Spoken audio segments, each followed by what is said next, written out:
Weird is every time I enter a Twitch stream, it auto mutes now. I clicked on mute. Weird.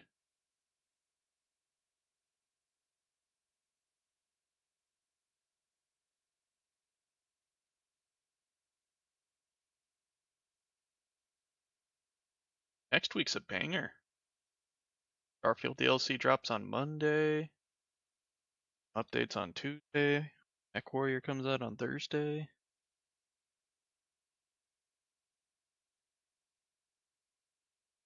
Deadpool comes out next week as well.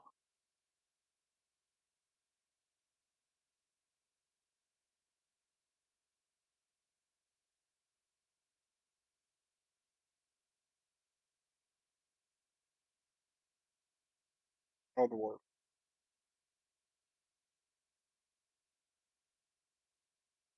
Should, because I should be going to bed.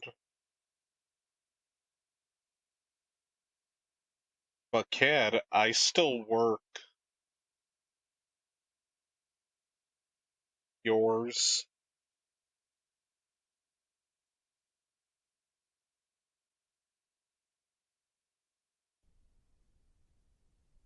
Yes. Or I'm glad we came to this realization.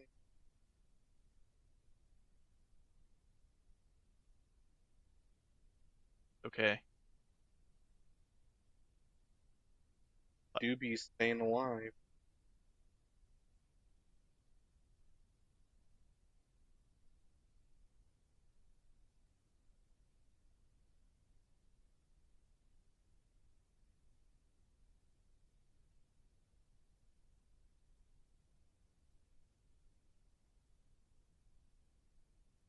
Good night, guys. I don't know, some jabroni. Rob, shouldn't you be joining him? That's true.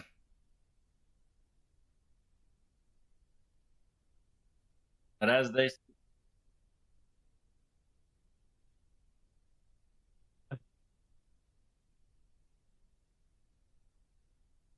the pals yearn for the grind.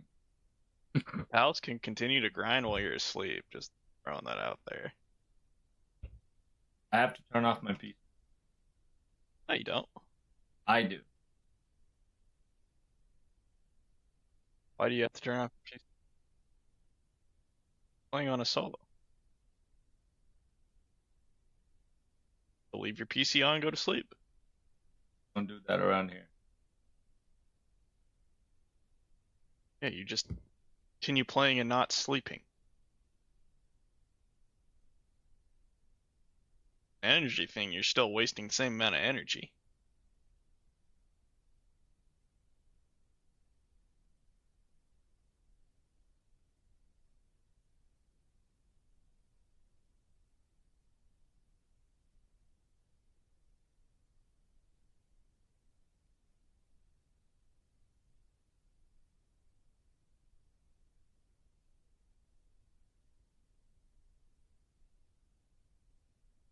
Yeah, I saw like their introduction to Wilds video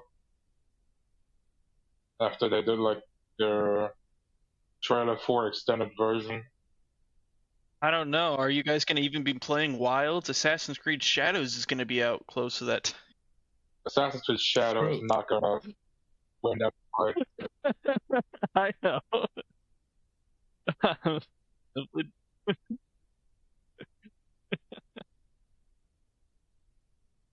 I'm just gonna say it doesn't look gameplay wise that good. Shadows. I'm not a big monster.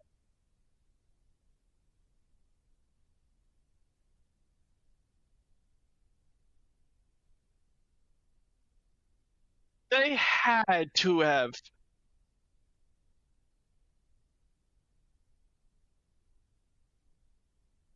On sale. I mean, like, who thought that was the worst release date they could have picked? Like, everyone else had. It just, you are surrounded by huge titles going into that month. you could have picked January and you would have been in the clear. You could have picked March and you would have been a little bit better off. But you picked the worst. I think they're doing it on purpose.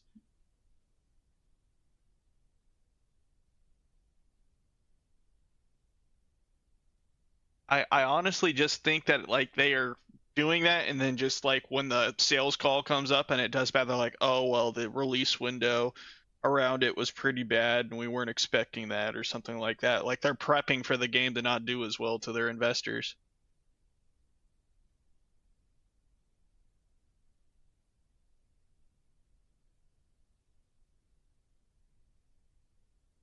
But I just that I don't know who made that decision, but like that was just either piss poor or brilliant in the sense of trying to save the sinking ship for a little.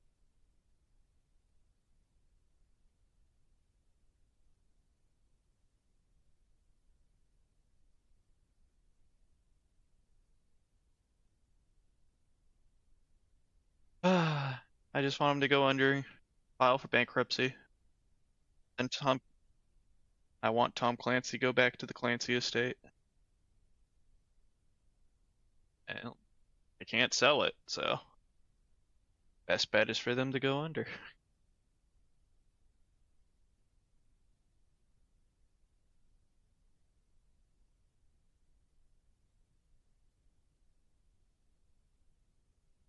All right, boy. Bye, y'all. Good night. What's going on? Yeah, I know, right? Trump is so loud.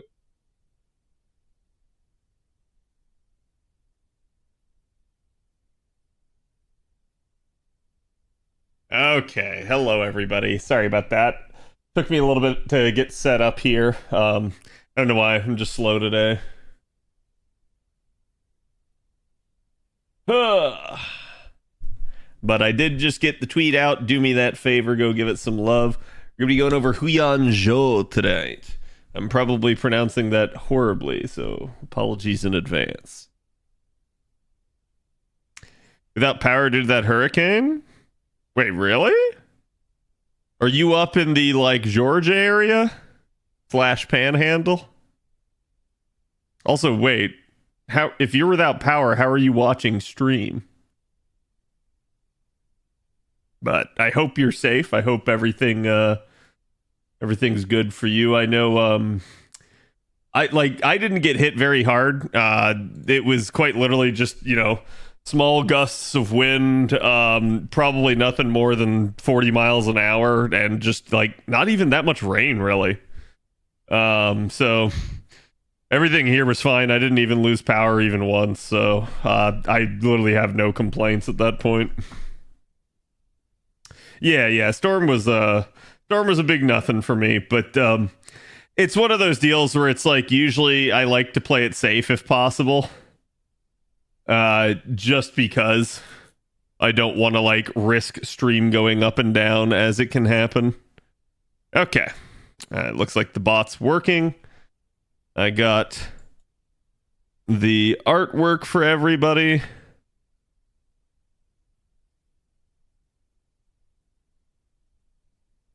There we go.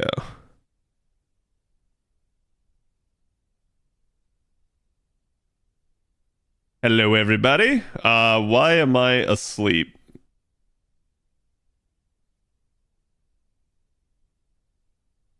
Is that... Nope, that didn't fix it.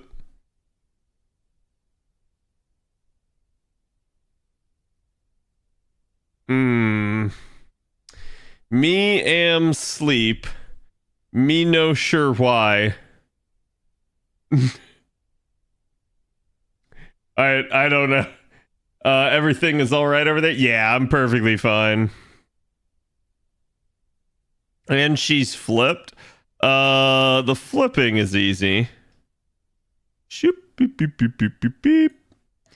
That's easy. I don't know about the rest of this, though. Give me 1 second here. This may be a VTuber-less stream, chat.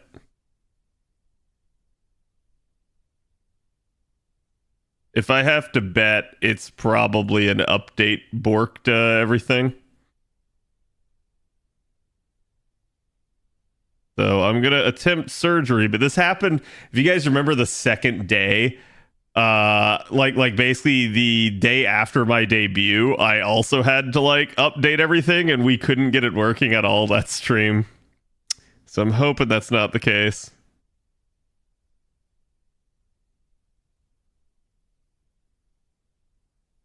Yes, there are the doges.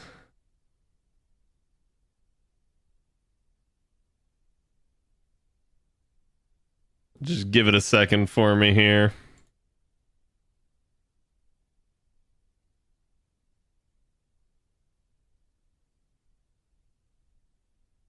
I'm trying to reboot the programs. And obviously during stream, I have a lot of processes running, so it's not the fastest thing.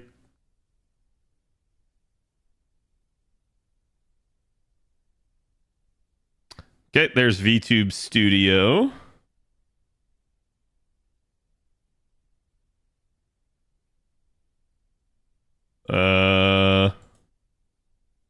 Maybe there.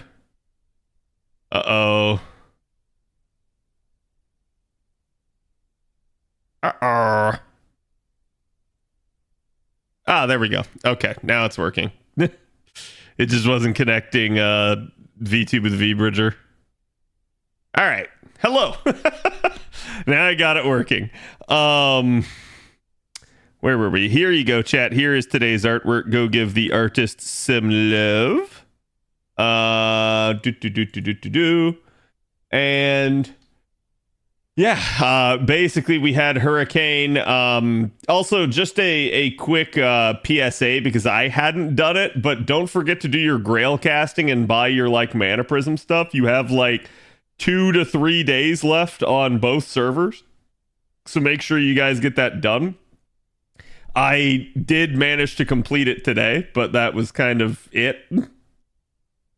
Let's see. There's not much else to do. I know we got advanced quests and stuff, but let's run into Trom here, do a Reichenbach real fast, and get the AP ticking. Swoosh. Hello, Pion. Hello, Zach.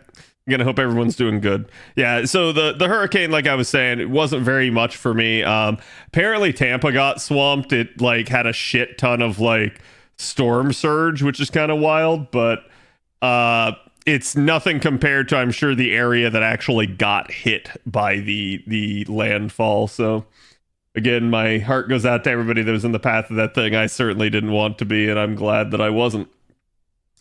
Akakaze, thank you for the resub. Thank you for the 6 months. Hope it's going good for you. Good thing I don't live in Tampa anymore. I mean, I think Tampa proper is still fine, but I guess they had a ton of what's the word I'm looking for? Like basically like storm surge along like Bayshore and all the like lowland areas by the bay. So like, and those places are places because it like Tampa's kind of like Miami, where it's just not like properly drained due to it being an older city and it being so close to the water. So like, I mean, like Bayshore floods even when it rains. So same thing as Miami with its lowland areas by the coast. So like, yeah, naturally, if you get any sort of storm surge, it's just nasty for it because it's just already something that can't possibly hold the water. Joni, thank you for the follow. Welcome. Glad to see you're okay. Yep, I'm doing fine. That picture just teases me about Lalter. You're gonna have to go to the art to see the full art piece.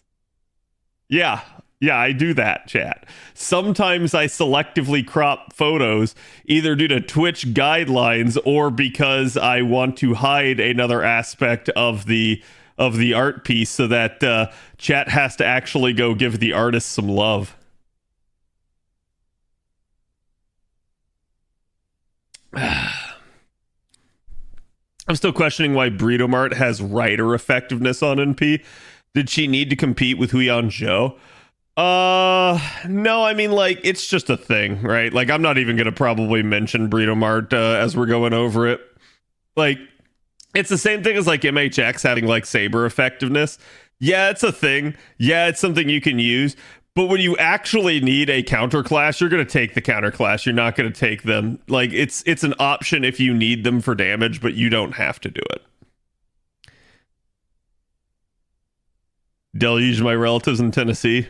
I've never seen a hurricane track west of the mountains. It can happen. Yeah, it's going to be one of those where it has to kind of come up from the Gulf, right?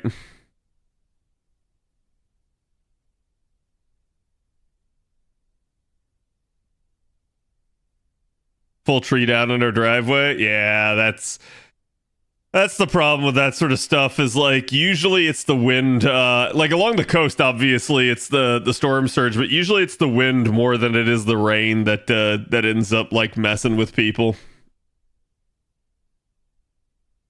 Your waiting art tonight, was that new?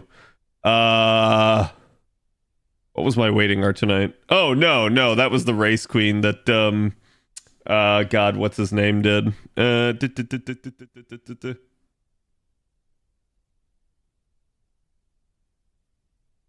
Teddy, yeah. Teddy does a fantastic job with the art pieces that I send him. So I probably need to get some more commissioned, but I haven't done that yet. But okay, anyways, let's get started here. We got a lot to do tonight. Like I said, I have servant analysis to do. I'd like to cover multiple if possible, but I didn't want to commit to it just in case. Because it kind of depends on how I'm feeling, and I'm pretty drained from this week.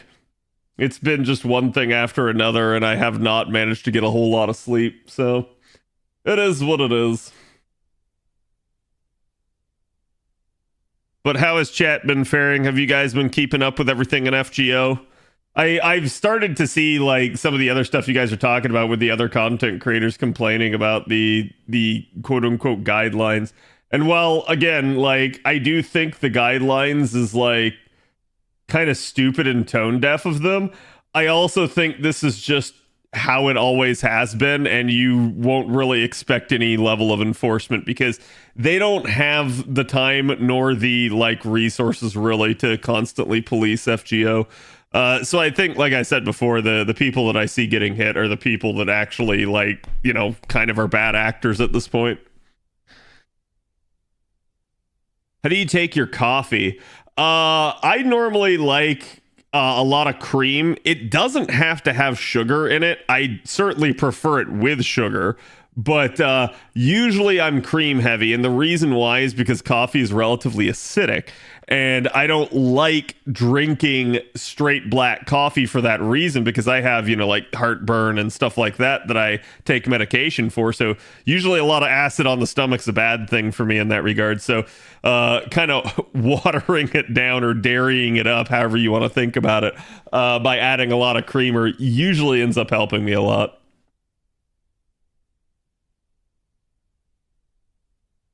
I get trying to prevent spoilers, but that's just killing your content creators, it feels like. No, I completely disagree with that. And the whole reason I completely disagree with that is because, as far as I've seen, nobody has really gotten hit other than a select few people. And those select few people are, to me, not content creators.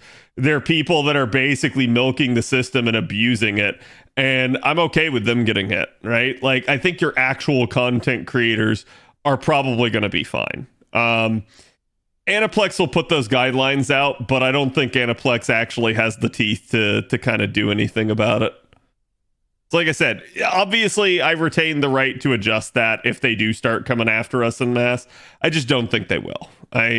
Again, like I said, I've seen other people say oh, I got hit, blah, blah, blah, blah, blah, blah, blah. I haven't been hit at all. And I have streamed it since those guidelines got announced and came out. So like I said, it's a thing, but I don't think it's a crazy thing.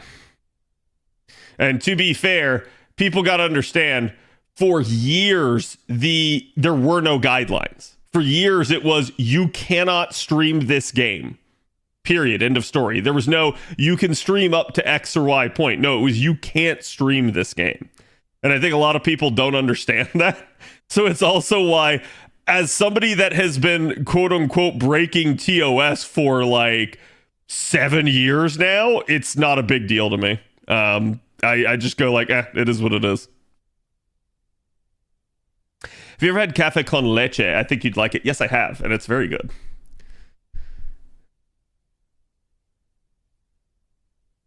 I'm just a bitch and like mild coffee. Yeah, as to like whether or not the roast is strong or not doesn't really matter to me. It's just more of a, again, acidity thing for me. And Maestro, they give it the 64. The in 64 months there. Cheers to making it to Friday night. Cheers to you as well for the same. I hope you're doing okay, bud.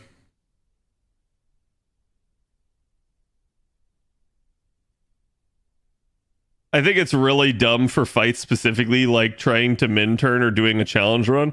I hope simply changing the thumbnail to be less of a spoiler will be fine. I mean, again, let me just go ahead and say this. It is what it is. And I think posting spoilers and like trying to rush out and do it immediately. So for instance, you guys know I don't like talking other content creators specifically, okay? But it should be pretty clear which one I'm talking about if you know of them. I'm not going to mention by name, but there's obviously one content creator that the very second a patch goes live, posts a video. How does he do that? Well, it's because he's actually data mining and ripping the game files and playing on a private server. Okay? So he is making content before it is released. Some people would say that's smart. I think that's literally something that should be bannable. Okay? Because at that point, it's not playing on an even playing field. It's not like essentially, you know, going by the rule of the letter, the spirit of the law in that regard.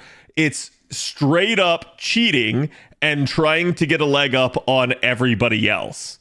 And the only reason that it even gets posted the second it goes live instead of before it goes live is because that person already got slapped from Aniplex.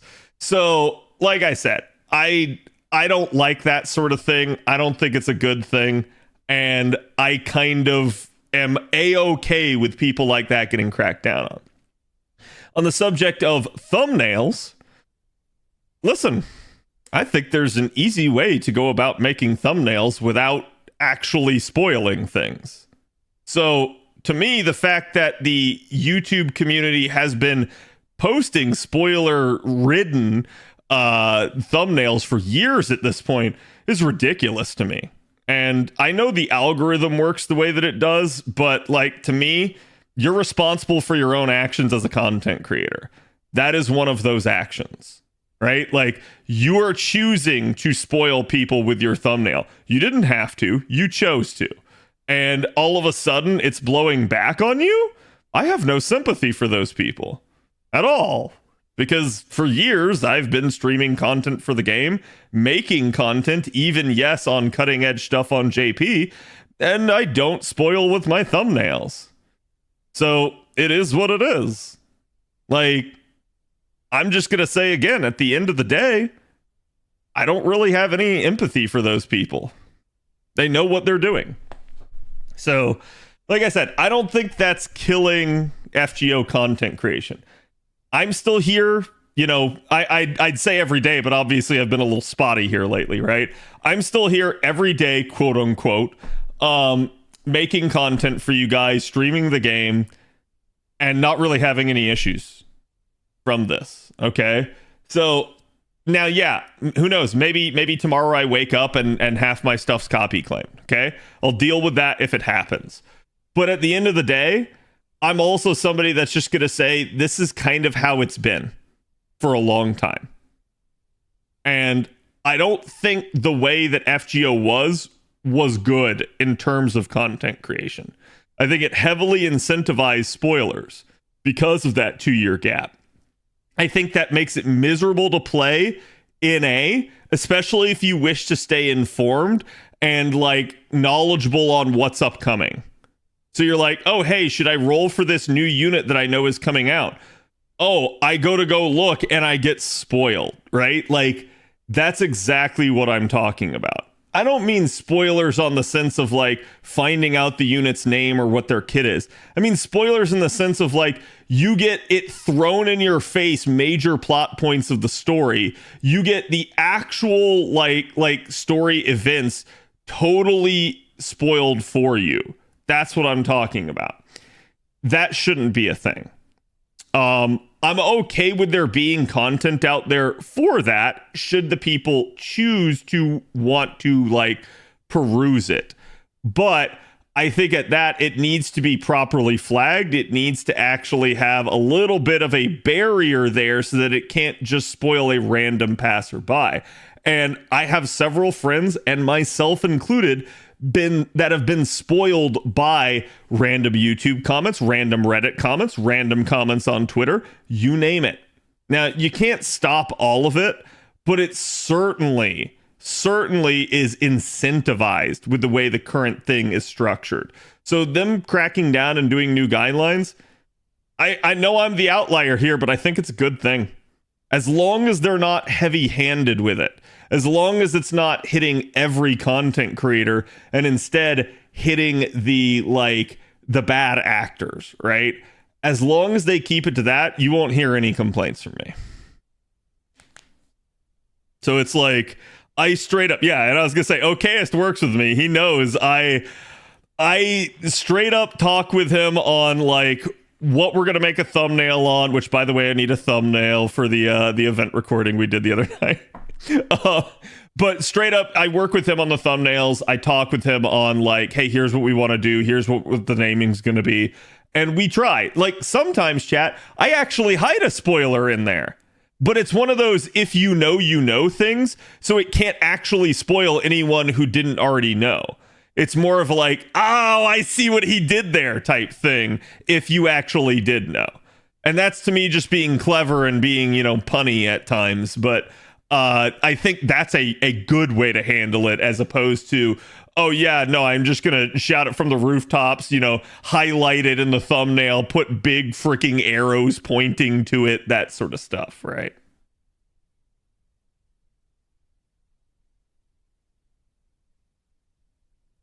It sucks to open up YouTube and a thumbnail spoils someone dying. Yep, straight up. Right? Like, that shouldn't be a thing. I hate that. I think that's one of the dumbest things ever. And look, I can say it's deserved at this point to anybody that gets cracked down on for that stuff. It's straight up deserved. There needs to be no pity party for any of those people that have done that. There being clarity on those guidelines can only help protect this stuff. Yeah, I do agree. I think they probably need to clarify to some degree. And with the way the guidelines are currently stated, they do seem overzealous. Like, I'll straight up admit, if those guidelines were enforced to the letter of the law, we'd all be really upset. I just don't think they will. It's been my experience that the devs don't have the time or the effort to do such a thing.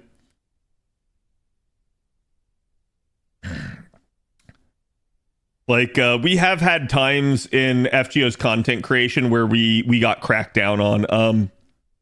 One of those such times was like, it was a couple of years back, and a bunch of us started getting copy claimed on Twitch.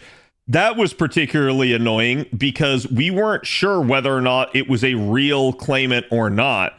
And at the end of the day, there was nothing we could really do about it, and we kind of had to sort of circle the wagons and huddle up and try to protect ourselves.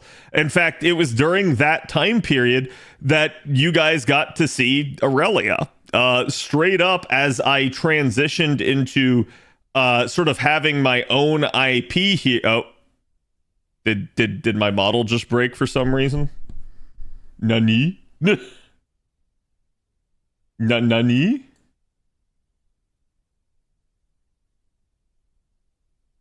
Huh. That is very... Oh.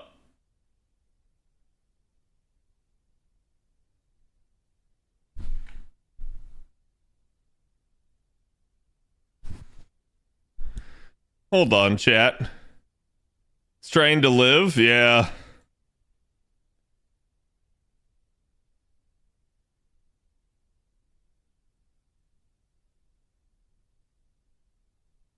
Now Cad looking serious. It's really weird. I don't know why it's doing this.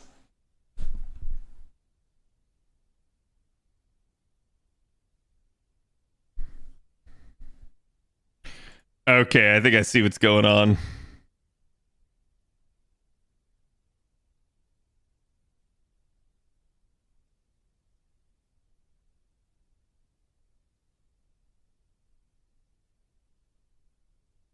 I think it's no, maybe not. What the crap?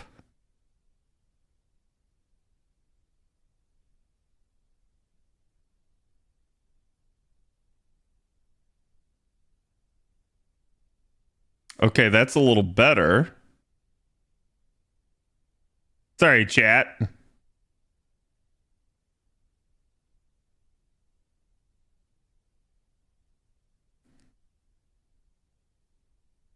Oh.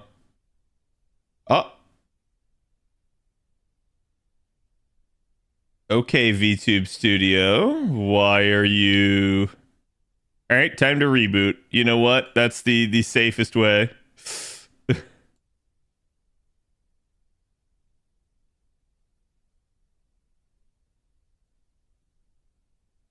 Clear, yeah. And quite literally, it feels like I'm having to revive myself.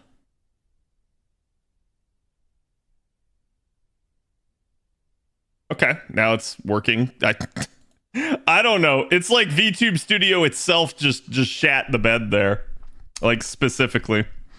Okay. So back to what I was saying. So again, like that's when Aurelia came around, was during that sort of witch hunt that we had.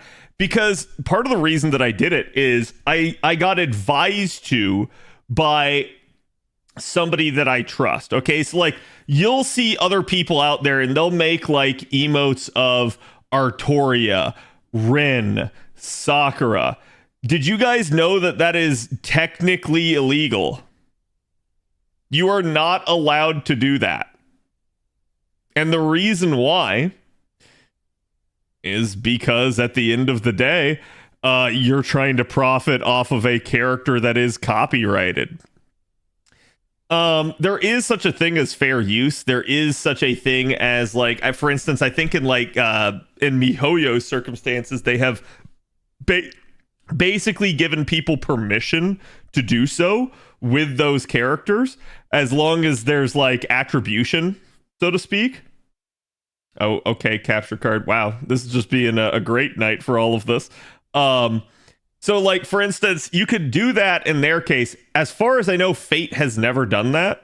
We have never gotten permission from Type Moon or Aniplex, and Aniplex is probably the reason why, in order to be able to do that. So, the reason that I started to transition, like, all my emotes to my own IP, in effect, is because I realized that was going to be a problem, especially if that witch hunt continued. And I got out of it so that no matter what happened, come hell or high water, like let's say someone were to come and they were to go like, oh, you know what? You still have an Artoria emote in your follower emotes or something like that. I'd be like, you know what? You're right. But also, I'm not selling that because you don't have to pay a subscription to get my follower emotes. Simultaneously, if they did find one somehow in my subscriber emotes and said, that one's the copyrighted one, we're going to come after you for that, I would just be like, you know what? I'm taking it down. And I would just move it over off of that. So I have an entire set of my own IP's emotes that if there was ever any problem, I could transition out of it, okay? This is something that content creators have to be really wary of. Content creation is a relatively gray area legally. That is to say, this is copyrighted content that we are streaming. It is a video game that is somebody else's stuff. Usually, it's understood by most game companies that you don't mess with your content creators because there's a lot of benefit. There's a lot of like hidden advertising that they're not having to pay for there as part of that. So people don't want to go after content creators like because they know it's a bad idea. It's just going to end up turning their community against them. It's just going to end up making people feel sympathetic for the content creators. So it's dumb of the company to try and harass in any way, shape, or form, or make it hard on them.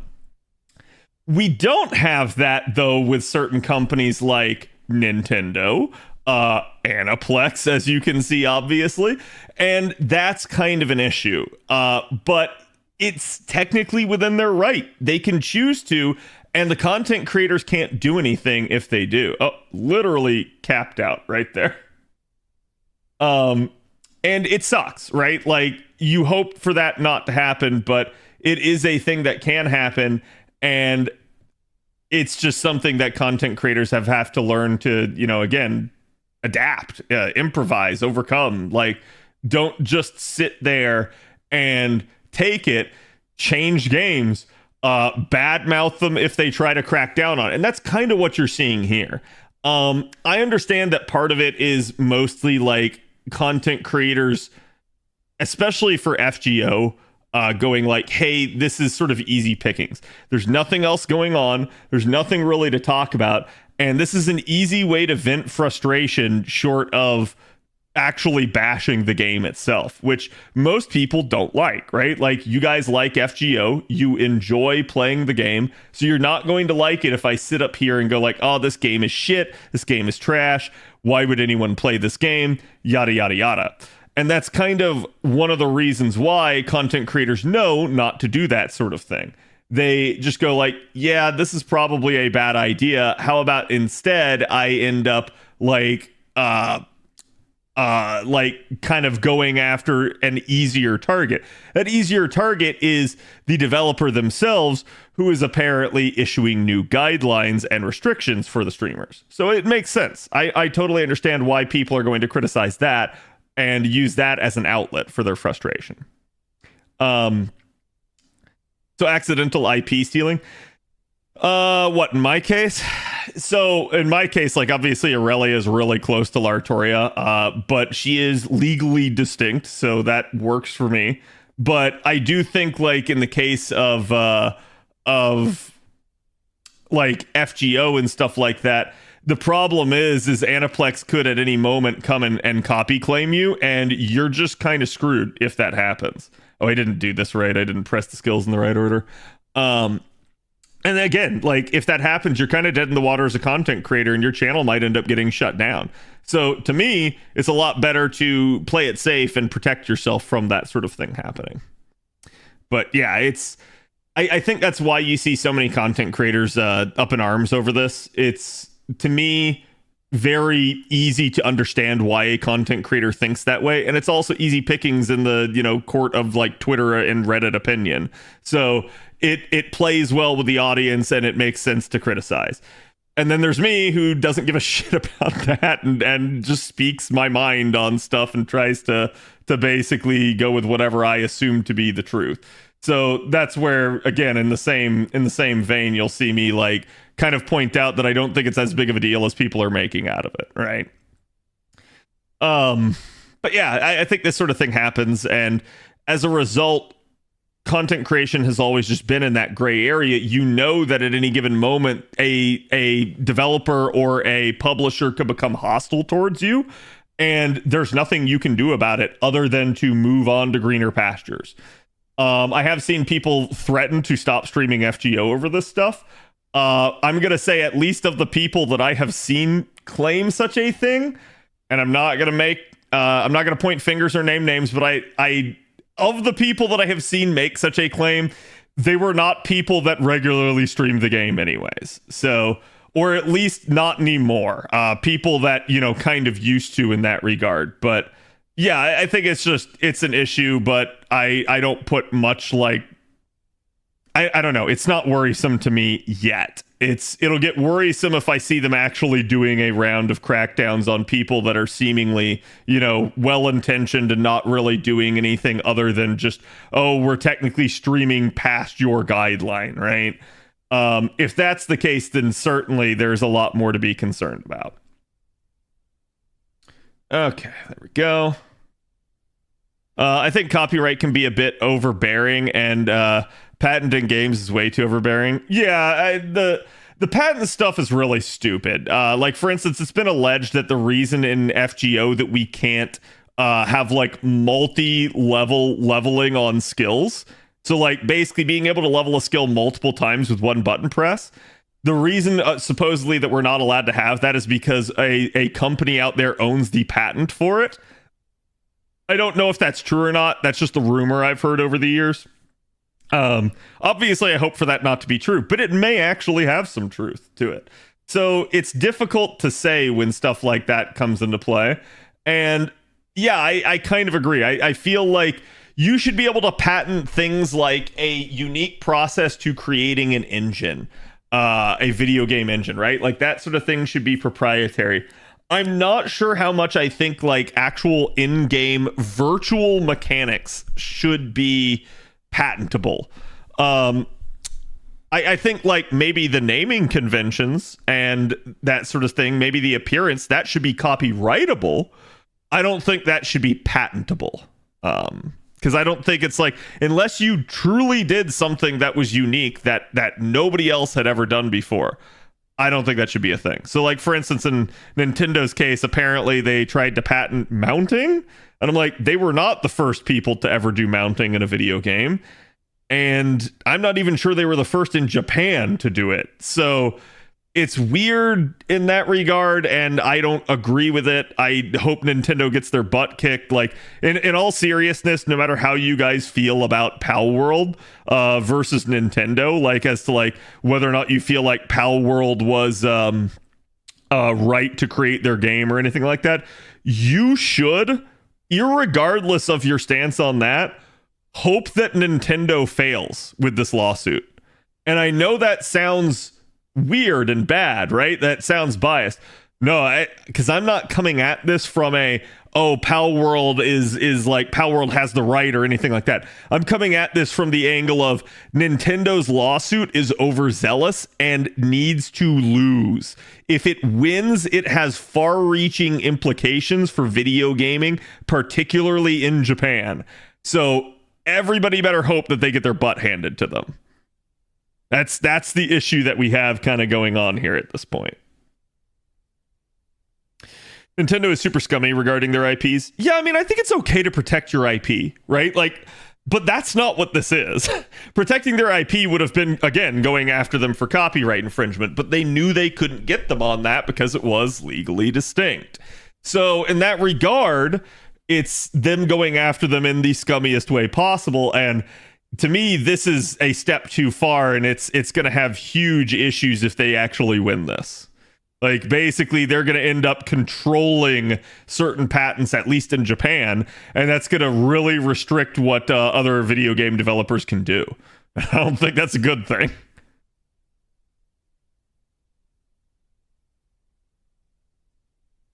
What I've read, Japan has a first-to-file patent system. It doesn't matter who did it first, but whom got an approved patent first.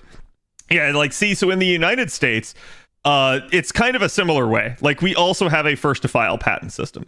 The difference is if you can prove that they, in fact, did not come up with it, like, that is to say, you have a preceding idea. They stole the idea from you. You can get that patent thrown out. It is a thing in the United States patent law. So I don't know about Japan if Japan has such a feature.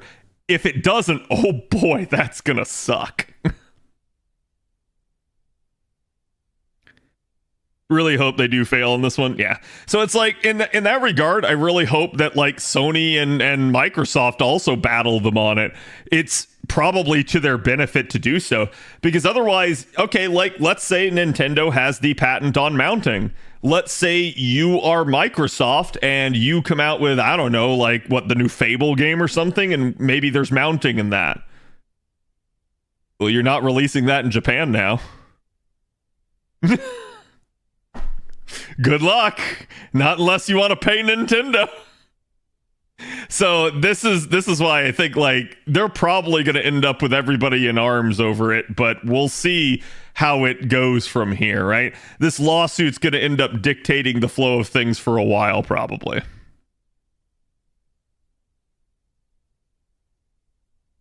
W patents that system. Oh, you're talking about the The Mordor one, right? The Shadow of Mordor one, where it's like is the vengeance system? No, what's it called?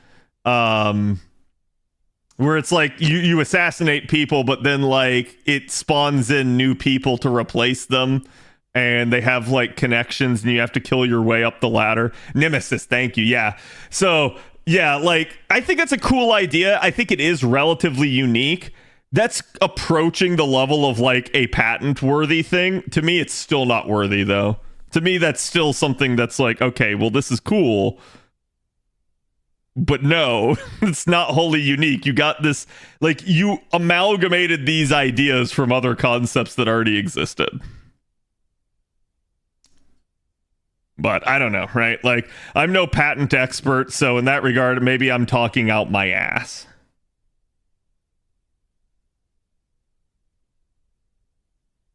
Could potentially doom the game industry in Japan, at least. I don't know about dooming it, but I think it would certainly make it so that somebody would have to come up with like some sort of new workaround or something like that, because the problem you'd have is you'd be having to deal with obviously blah blah blah blah blah blah blah blah blah Nintendo every single time you did that. So I don't think that's a good idea. All right, this is 90 plus plus. I don't know what this is. It's a berserker.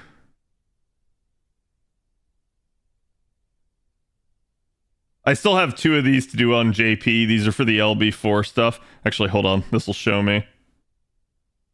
Is this...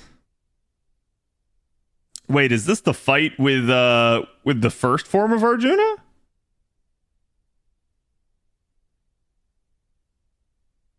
That's the super, is it? Wait, hold on. Did I touch the super?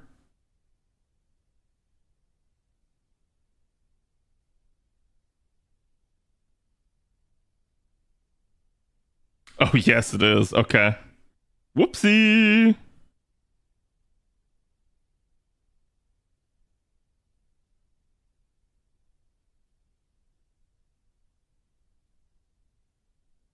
All right, so there's the last 2. So that's 5 out of 6.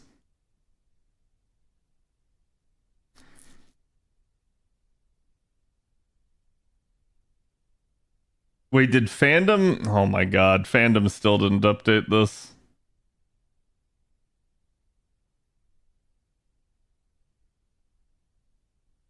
What the heck?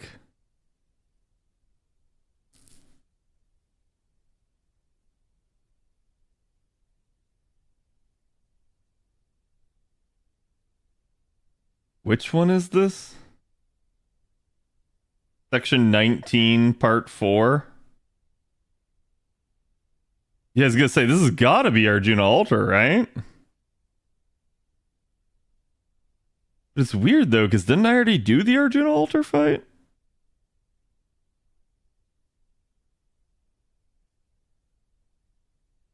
I'll know if it is if I have forced Karna. Is that just how he roll? Okay. guess it is that fight. The Arjuna Alter and Doman one? I don't think this is the Doman one. Because 1, that one doesn't have forced Karna, and 2, there's no alter ego in this.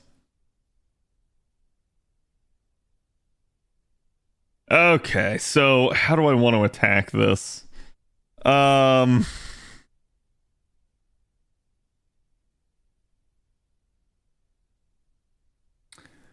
to remember what I did for an A. Because we should have relatively easy...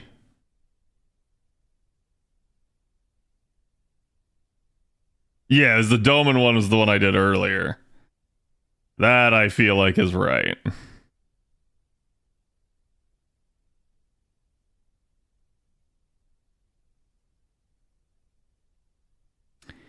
And my Yang's only NP1.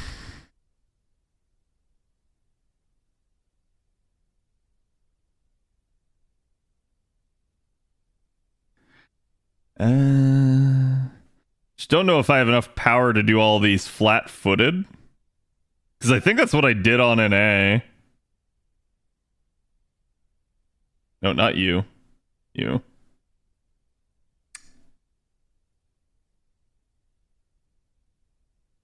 Number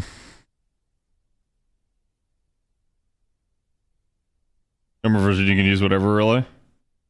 Well, how many? Hold on. Is it 3 health bars, or is it 4? Feel like it's 2 break bars and then his final life, and if you wait too long on the final life, he gets guts. Which I should be able to skip the guts because I should be able to just nuke him from full.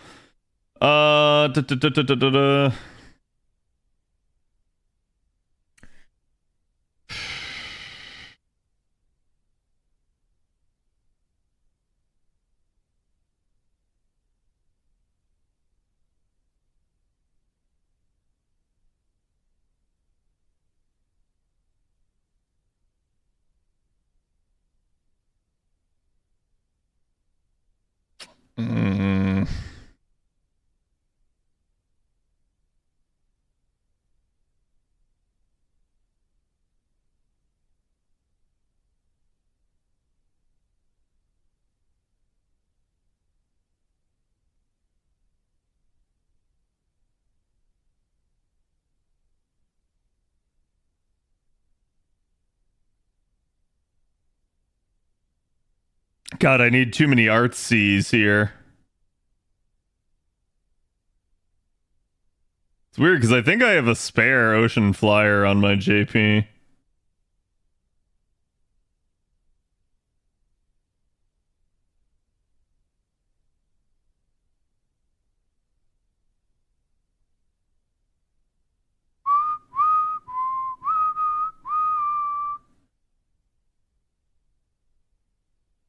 Should from the rerun, yeah.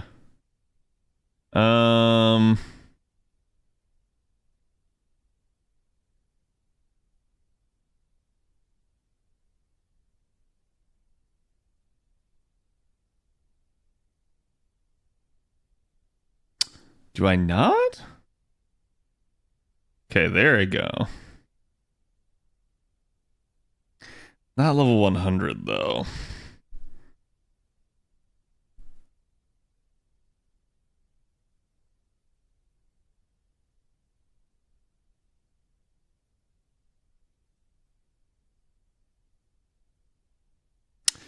Honestly, I may just do that, and if I get buster cards, work with it.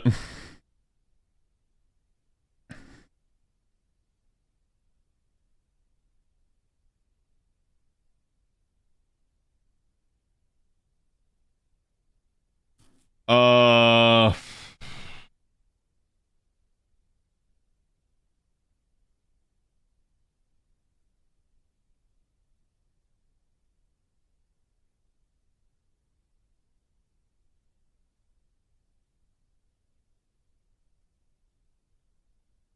So when second bar pops, I need the full charge.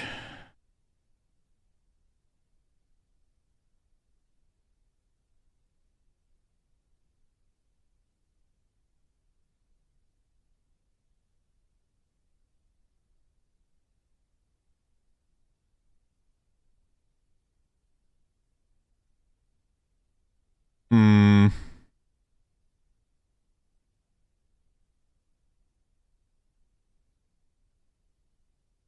Just second chat, I'm thinking here real quick. Order of operations.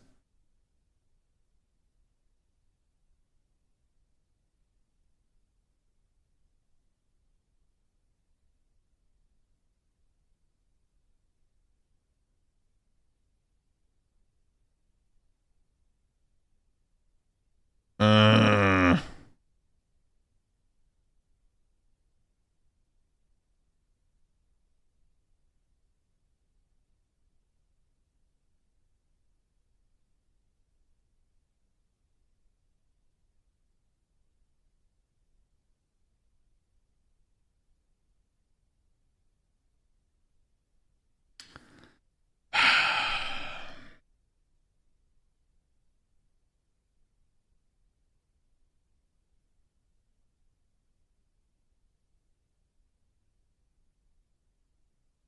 he should. Well, the biggest issue is going to. You know what? I think this is how I'm going to do it because she's going to have the best shot of murder hoboing on the final wave. Like flat-footed, especially.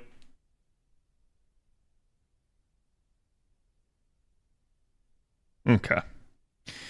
And we're just going to pray to God that this is enough damage. It should be. Especially since this isn't Super Reco. Super Reco of this. I should. Well, I think I did it with a very similar strategy on. I might have been able to use Castoria Berserker. Because he's chaotic evil. Or is he lawful evil? I don't remember, but. Given the 120, yeah.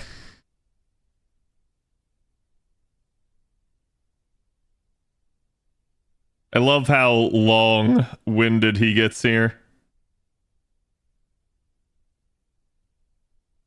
Okay. How do I want to handle you? That's spicy.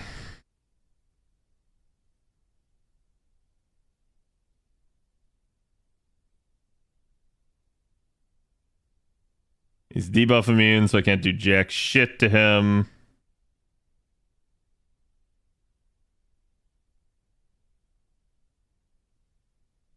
Pray to God for crits. Good evil, yeah. Good evil counts for both good and evil. So if you have somebody that hits extra damage on one or the other, it'll work. That's what I was worried about. So this now gets a little bit spicier.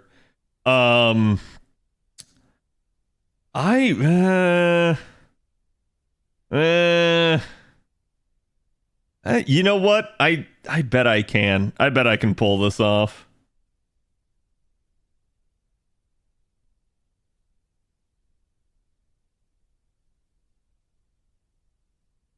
It's just not going to be a perfect 3-turn. It's going to end up being a 4-turn.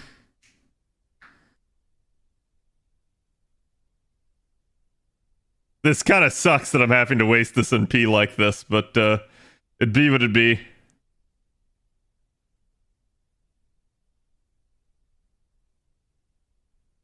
Okay, now Squirtoria gets to potentially do it again.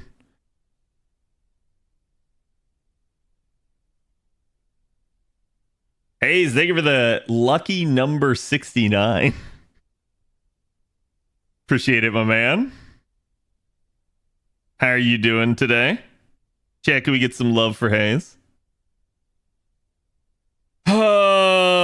Okay, now I have a dilemma here, and I think I actually have to give the arts up. Well, I might not have, but you know what? We'll go like this, and I'll try to loop Squirtoria for yet another NP in case I have to double NP. Glad it's the weekend? Yeah, same. The only thing I'm worried about is that Arjuna Ultra might kill me after the NP here.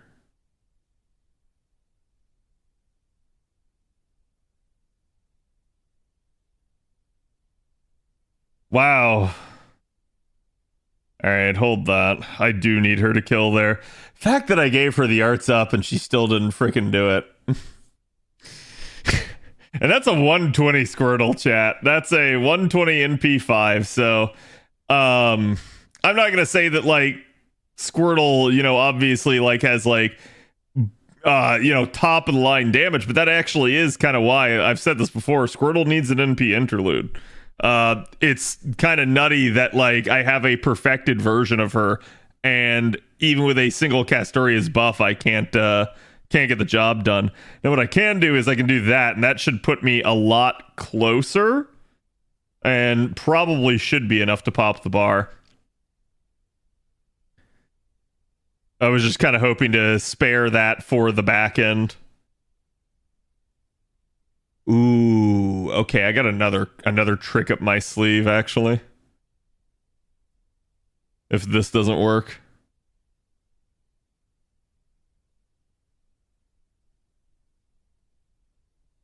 There you go. We got the bar break at least. All right, in comes the full charge and the invuln pierce.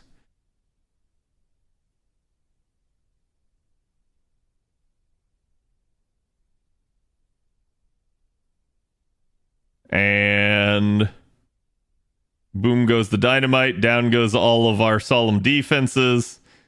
And youch.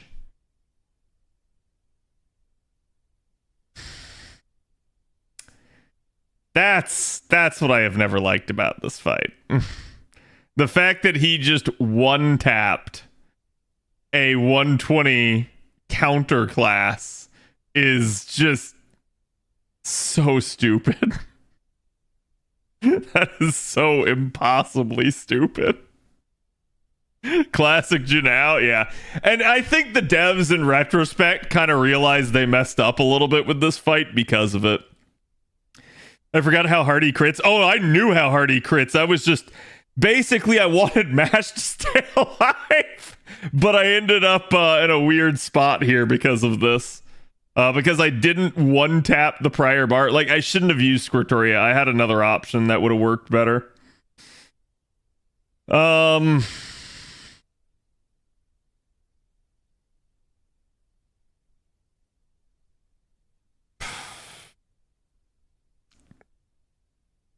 He can technically kill anyone here except her, so I just probably need to play with the variants. So let's pop that. How did that actually make her have a 100% arts card? That's wild. That never happens.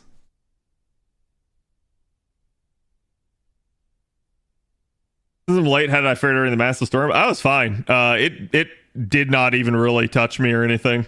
So like we just got a little bit of like wind and rain, but it was nothing major. I didn't even lose power. My understanding is along the coast they had bad storm surge in my area, but not like any sort of direct hit. The direct hit happened up in the Panhandle, and that's where people were really hurting.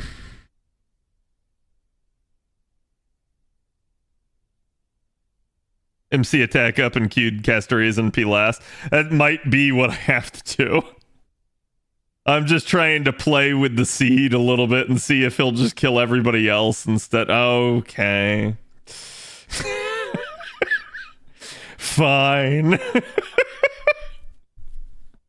He's just insistent on killing Double X. He freaking knows. And it sucks too because Squirtoria is losing her arts up this turn.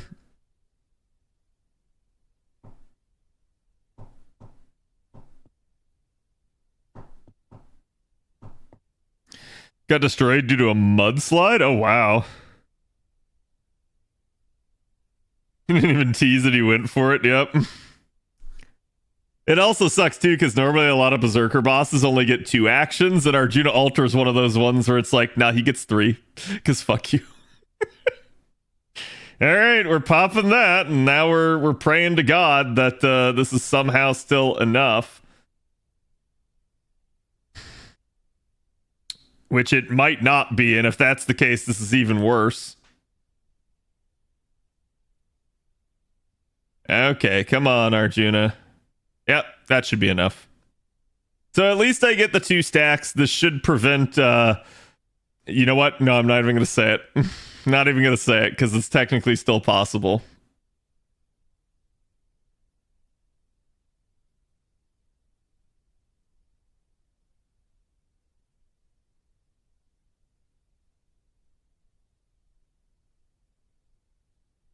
Smart, don't jinx. I've seen it happen too many times. I know not to.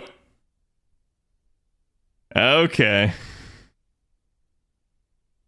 Yeah, go after Castoria. What? He only attacked the one time. Huh? What? Okay. I'll take it. That makes 0 sense to me, Arjuna, but sure.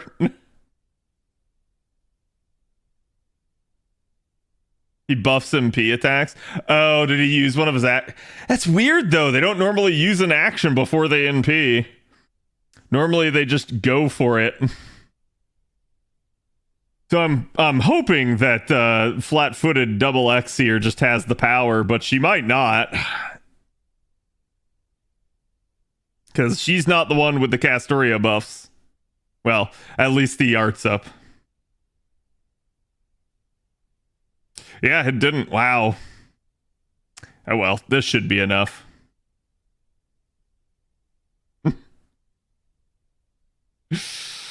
That's the difference between my NA and JP account. But honestly, like I said, I should have taken a better option. Basically, Castoria Berserker she would have only done the 1.5 times, but it would have actually been a heck of a lot more because she'd had double niche on him. So it probably would have been better than on NP interluded year one Squirtoria. He does have a bunch of damage resist. Oh yeah, no, I'm aware. That's why I was like, oh crap, yeah, this might not be enough. Hello Angora, how's it going?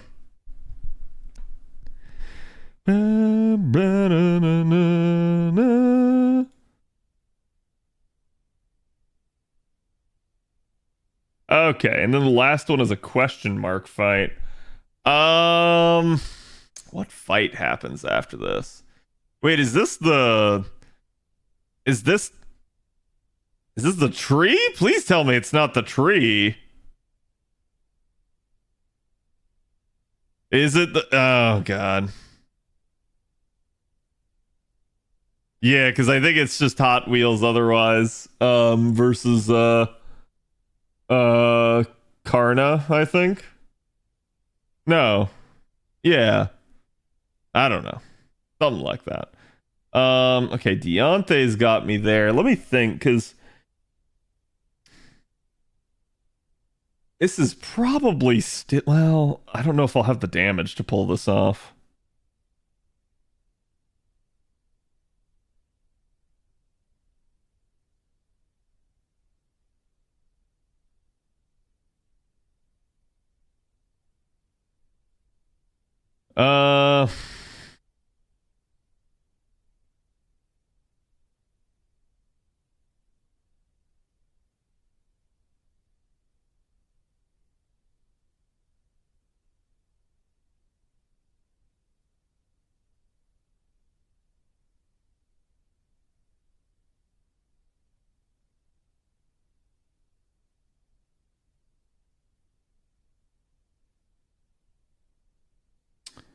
Where was that damage up one?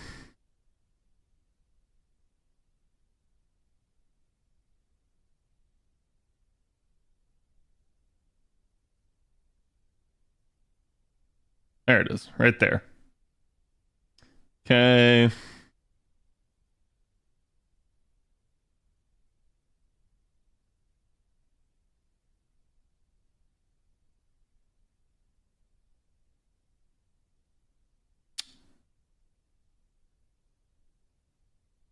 I want to say there's an instant NP in this.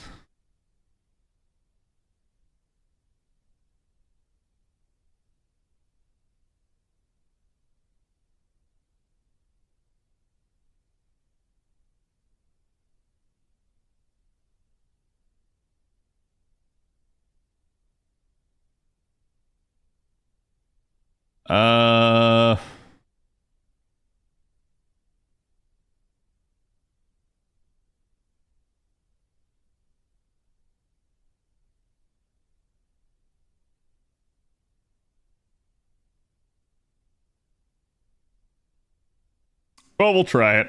We'll see. What's the worst that could happen? Oh. The capture card could shit out. That's the worst that could happen. Okay. Let's switch for the stun maybe, just in case I need it, but I don't even remember if I can stun.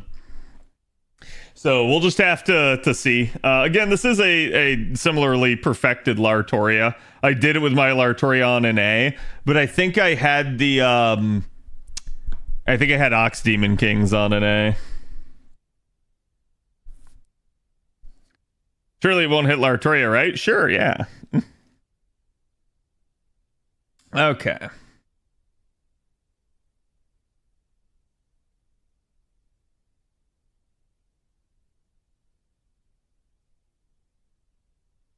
And I think they get less health over time, right? Or is it more?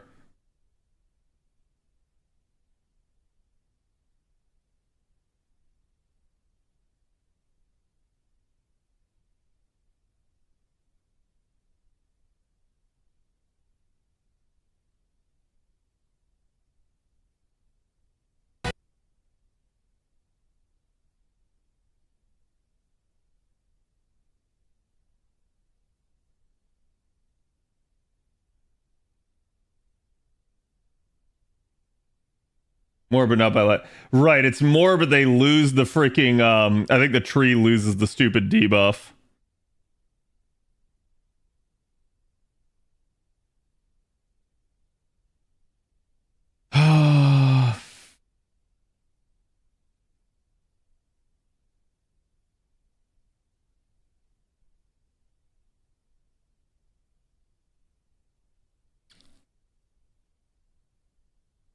Let me throw this in here and see. Because I didn't get a Lartoria Buster card for this, so I may need to swap for Merlin and bring him in for his Buster up as well.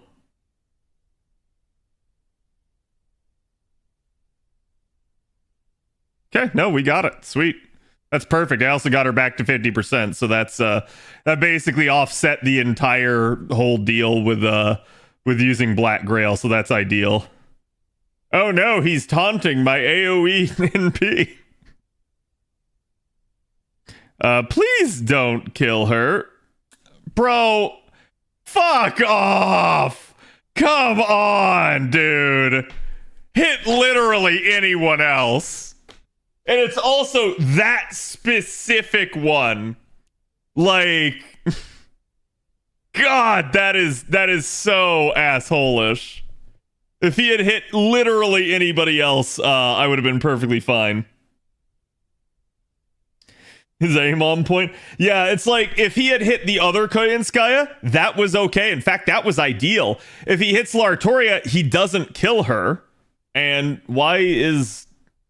Dude, what is with this freaking thing lately? Hold on, chat. Maybe it's VTube Studio on my phone. I'm not entirely certain.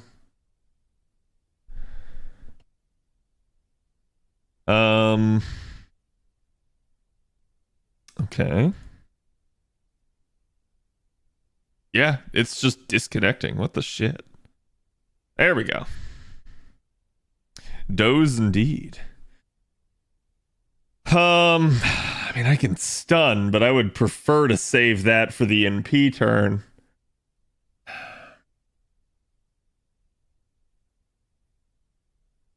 The only thing I can think of to do is to preemptively swap to Merlin, but that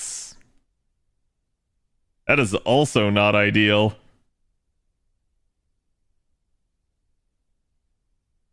Does Ass Man have Invuln Pierce on his NP? I feel like he does.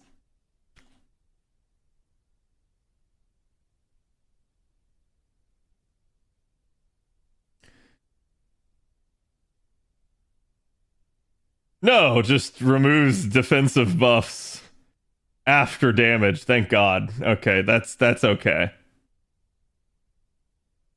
That's okay. So we can preemptively stun him. Now watch as it irrevocably changes the damage output of this NP, and I now do way less. The good news is I know I'll get back to the 50%. So that part of the RNG is out. So the only issue here is if I break the bar or not. Okay, so I did. And before it cleanses him.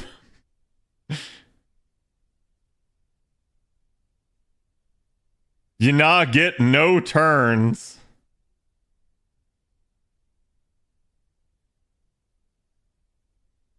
God damn it. Okay, the cleanse happened after. Thank God. I was like, geez, please don't do that.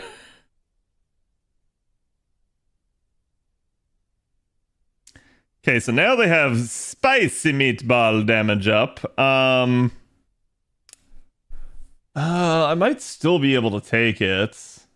Only problem is I can't follow up.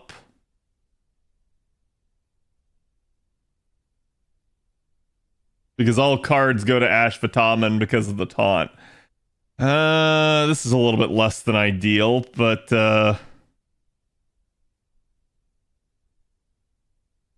this is just a debate between do I swap for Merlin or not. I think we try it out without it, but I probably do need to swap. EMP's next. Oh, that's right. That's right. So this will be a scuff anyways. Either ways, let's see. Okay, so that's still enough to bar break both. Wow, I got back to 50 again off of one freaking... Really?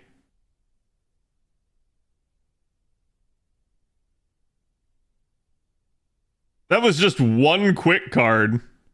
Now, she did, she obviously refunds 20% on her own, but... Yeah, there it is. Okay. Well, I guess I could let that happen, but... Yeah, you know what? Let's let it happen. Why not? Let's see what it does. Let's see who it kills. No skin off my back. Because at that point, it may be better to let it happen and see if he, takes one of the Koyans. Because if he takes one of the Koyans, it's a free plug suit for me. So, depends on who he hits. Yeah, I don't want him to hit Laratoria. He'll absolutely kill her still, which will be a problem. Thankfully, we don't have to change literally anything, so the results should be the exact same. It'll just be, let's see who he actually NPs on. So it should still break both the bars, as the NP result is already seeded, and she should still get back. Oh, right, yeah, that's how. It's the frickin' Koyan charge on the Buster. I was like, God, that can't all be just from one quit.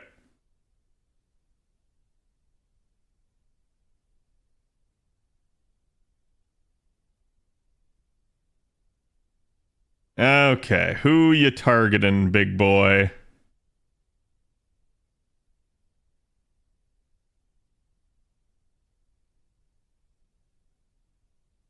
All right, that works. I'll take it. So he takes one of the Koyans out of the equation. And fails miserably on my waifu. And now this is... Say goodbye, assholes. That was relatively easy. All things considered. And again, that's the simple one. The super reco for that's a lot harder.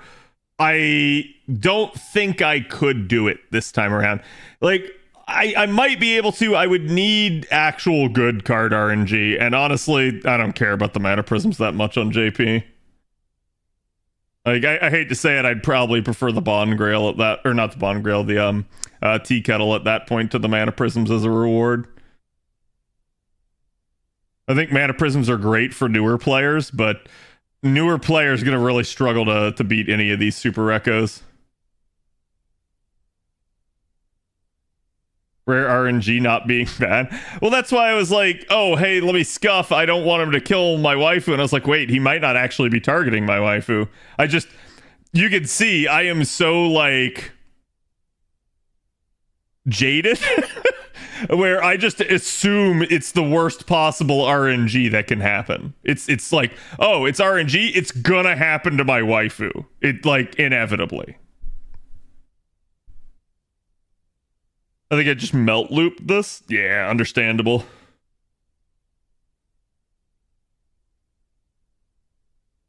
It was 30k mana prisons I tried. Yeah, I mean, if they actually gave out a good sum, when it's only 100, to me, it's not worth. When it's I'd say this much. If it was even 1,000, I think that would be a lot better of a reward. it's just, yeah, they don't really give out too much, and that's kind of their issue. Okay, so we have the super recos.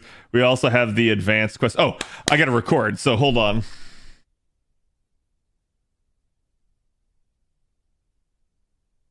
Yeah, chat, there's your hurricane. That's where I last tracked it. Was 11 o'clock last night where it made landfall. So you guys can see, like, that right there is basically where it went in.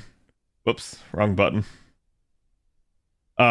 So it didn't go in where I thought it was going to. Okay, Halloween. Bonus servants is probably the fastest. Grab Huyan Zhou.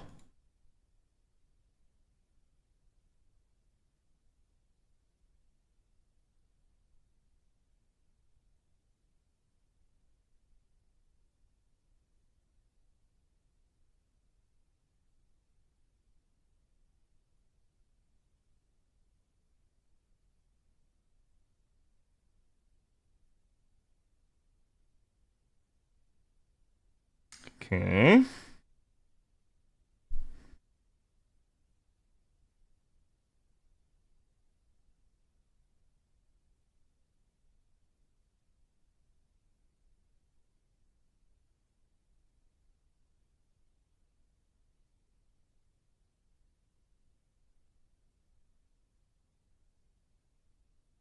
Yeah. Yep. Yep.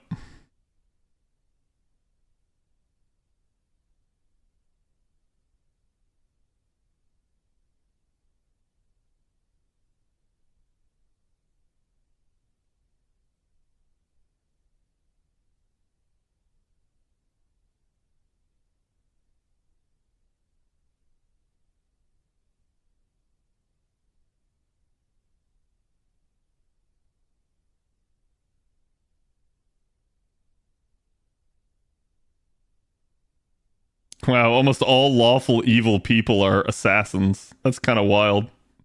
I just realized how big of a chunk they make up.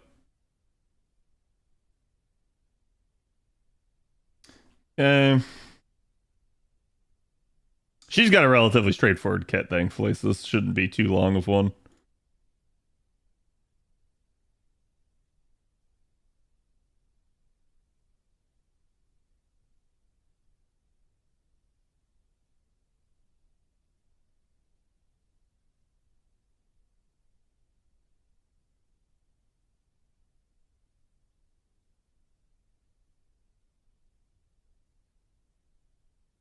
Really?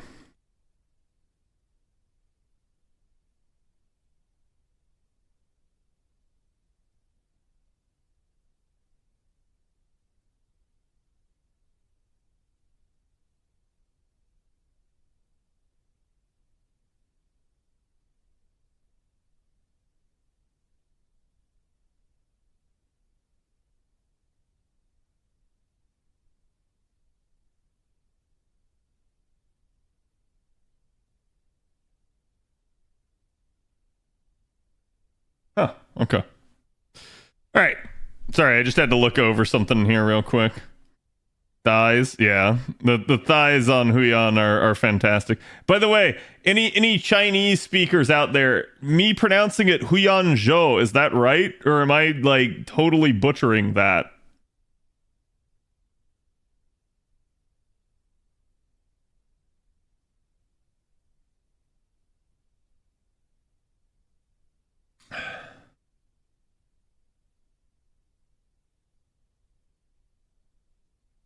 There it is. There's the absolutely goated craft essence. Thighs.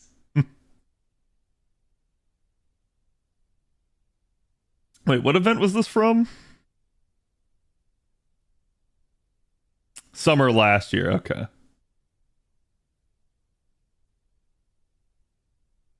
Yep, it is. It is a fantastic scene.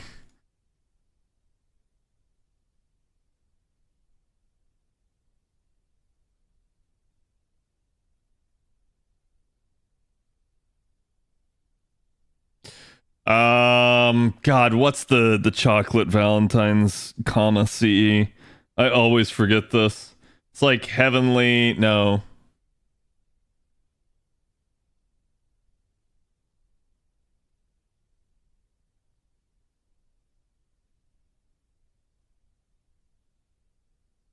Huyan Zhou? What is the who silent? Chocolate heaven? Is it chocolate heaven? Okay.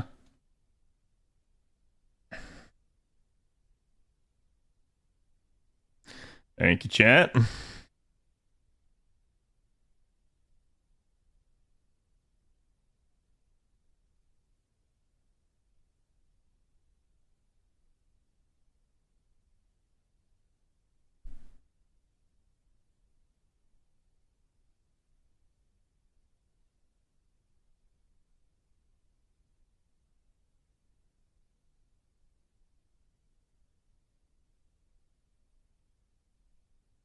Pretty hard to get them correct.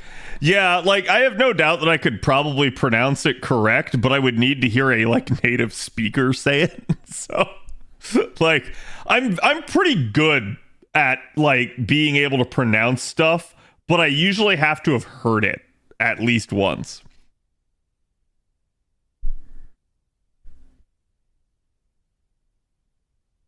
Yep.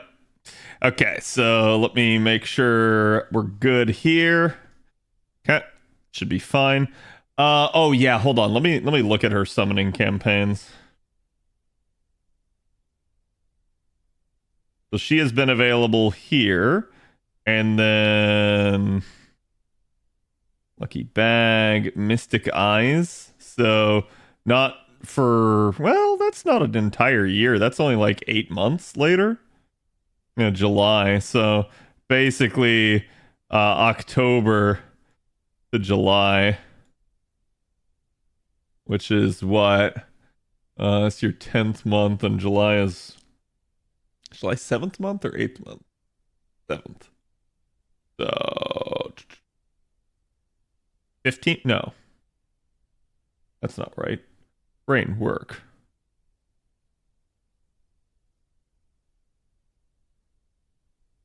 Nine months. Okay. Went the wrong way around. Okay. So, yeah, I just wanted to actually know when there'd be another. Oh, looks like there was actually another one this past year. Interesting. That's pretty solid for a unit, especially since she's limited. So she's actually had several other banners. Actually, one more thing there. When it's an easy unit like this, I like to go a little bit more.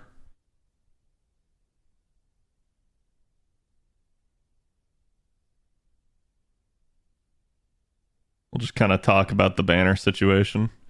All right.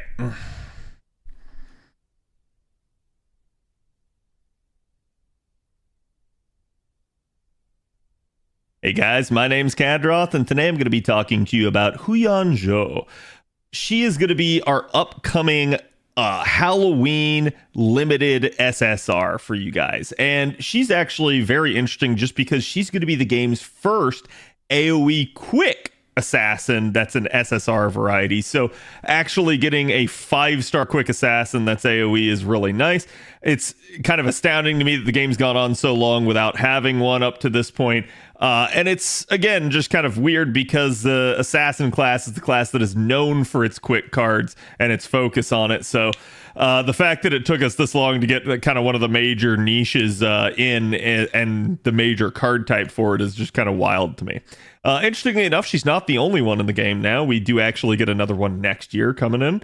And she will have several banners, at least, even though she is a limited unit coming out here at Halloween. She'll be on right up with Huang Fei Hu, I probably butchered as well, so again, apologies if I keep not pronouncing these guys correctly. And then she will get another one during the Mystic Eyes Symphony campaign next year, which is the Tower event in July. So you got about 9 months until her next banner, and she's actually had another one as of the current year on JP in January. So kind of coming back to her main page here. Again, Huyan is a interesting unit because a lot of people are going to probably skip her.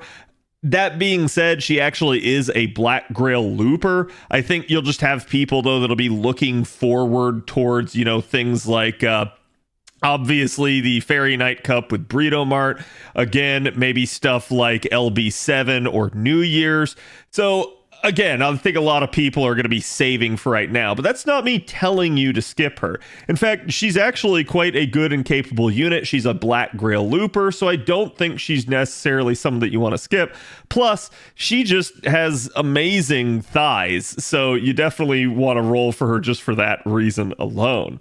So Huyan is, again, as we mentioned, an AoE quick unit. Talking about her actual stats here, you guys can see she does have about 11k attack.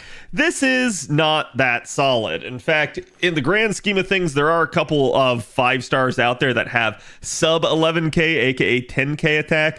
That is certainly low for a 5-star, but it's not like unmanageable. And in fact, one of the other clear examples that I can talk about is like, say, somebody like Buntoria. And she may not be the best example for this, but usually in order to combat low attack power, what the devs do is they end up stacking quite a bit of steroids in the unit's kit in order to kind of even things out. So it does mean that their latent carding power might not be the best, but at least when they have all of their buffs aligning, they should be pretty solid still. So again, the attack power is not too much to be concerned about. I think the only extra concern here would be the fact that she is an assassin, and assassins do kind of get that little bit of a malice just due to their class in that regard. That being said, she does at least get 13.4k HP. It's not the thickest either, unfortunately, but she does at least have some survivability built into her kit, so I don't think you have to worry about that too much.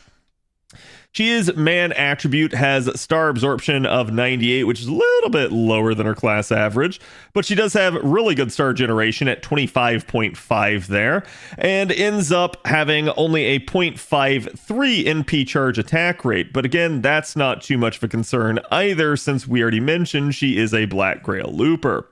She does have 4% NP charge defense and has an absurdly high death rate at 49.5%. So if you're going into a fight where death proc is going to be a thing used against you, Huyan Zhou is not the one you want to choose, as she will die quite a bit with a modifier like that. She is considered to be chaotic evil. Just remember, again, the alignment is what the character thinks of themselves, not necessarily how you perceive them. She is female gendered, has the traits animal characteristic servant, demonic, hominid servant, humanoid, loved one, Mount Liang, which is its own unique one, riding, normal servant, 7 night servant, weak to Inima Elish, and wild beast.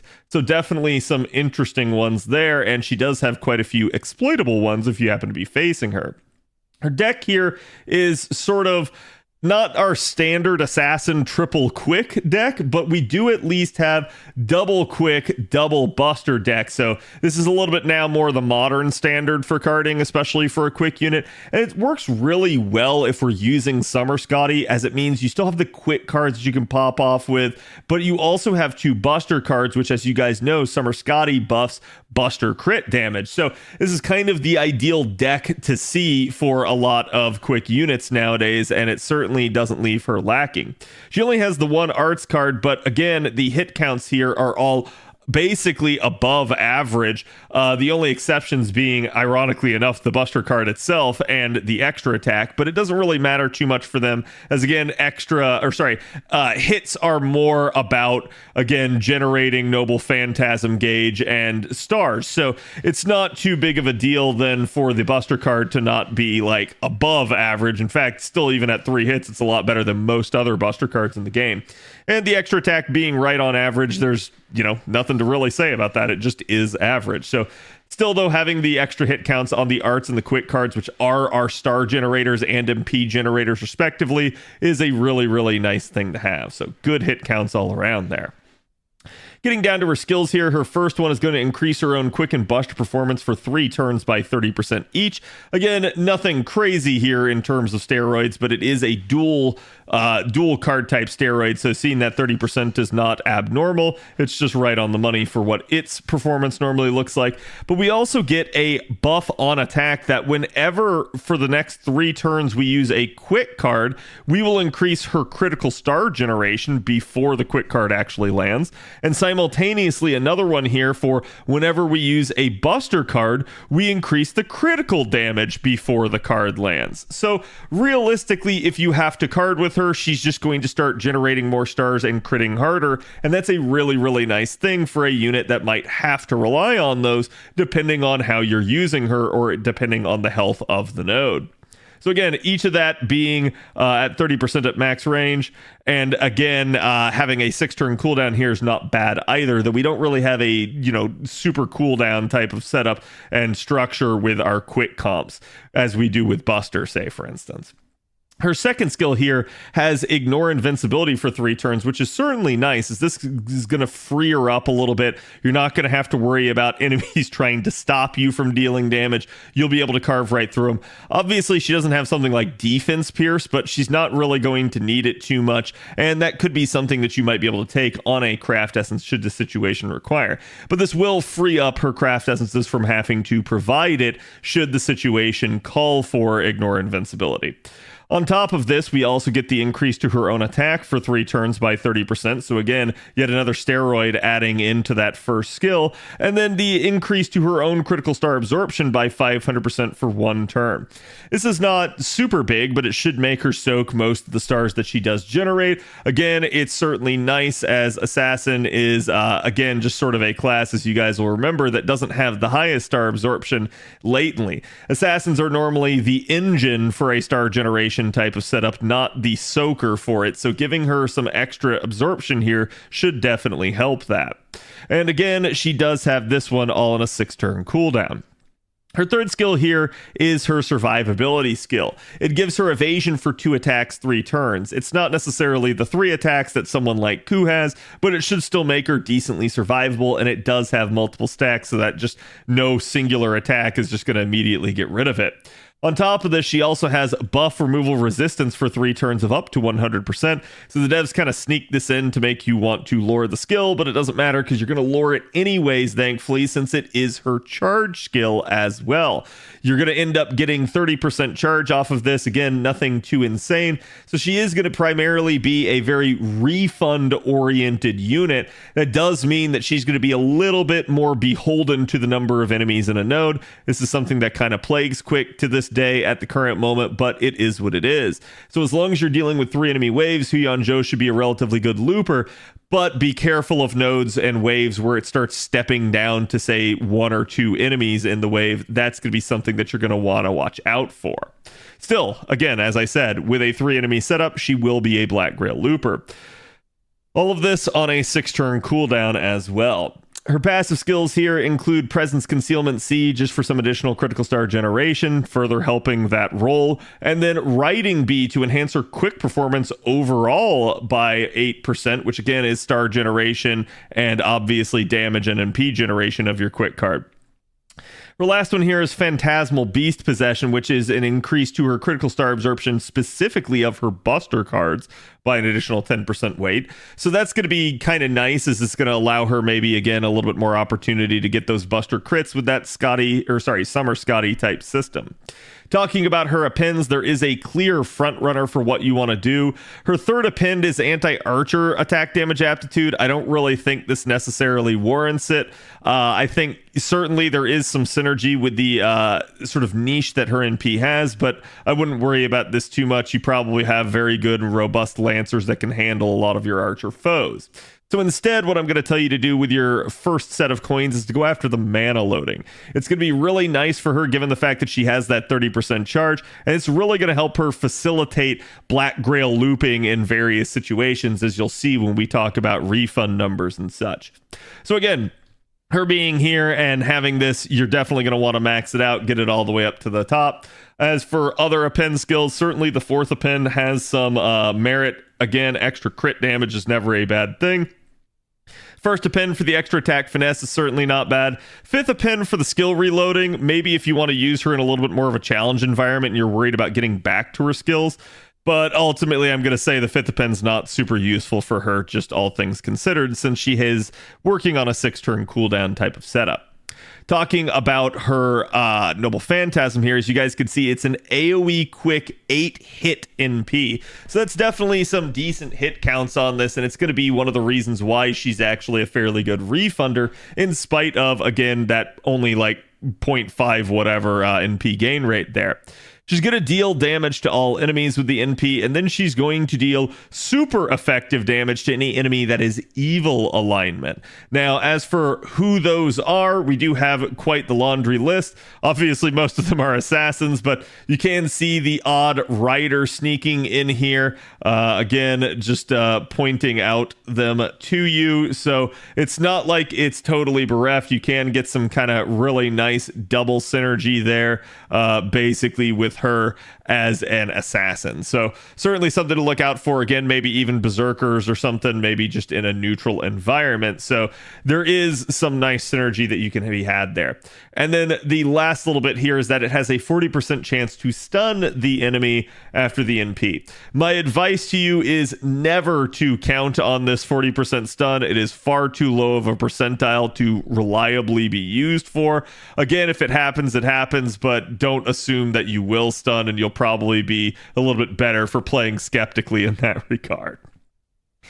Looking at her overcharge effect, it is a nice damage increasing overcharge as it increases her quick performance by 20%. So again, this is just going to help out every single time she NPs. Gets you a little bit of extra damage, a little bit of extra star gen, and a little bit of extra NP refund, something that she will certainly appreciate. Unfortunately, it's only the 1-turn duration, so you can't stack it, but at least it's going to be there every single time you NP. So it's something that you can reliably count on. Okay, now that is her overall kit here. Let's talk about Huyan's actual refund numbers. So again, you guys know how I like to handle this. If we're dealing with 2 Summer Scotties against 3 Riders, we are looking at her refund number basically at 3 out of 24 overkill hits possible. So again, 3 enemy waves, basically 8 hits per enemy. That's how you get to the 24 hits possible. So at only 1 hit each of those 3 enemies, aka literally you killed the enemy at all, you're looking at about 42% refund. It's maybe probably rounding up to 43 at that point.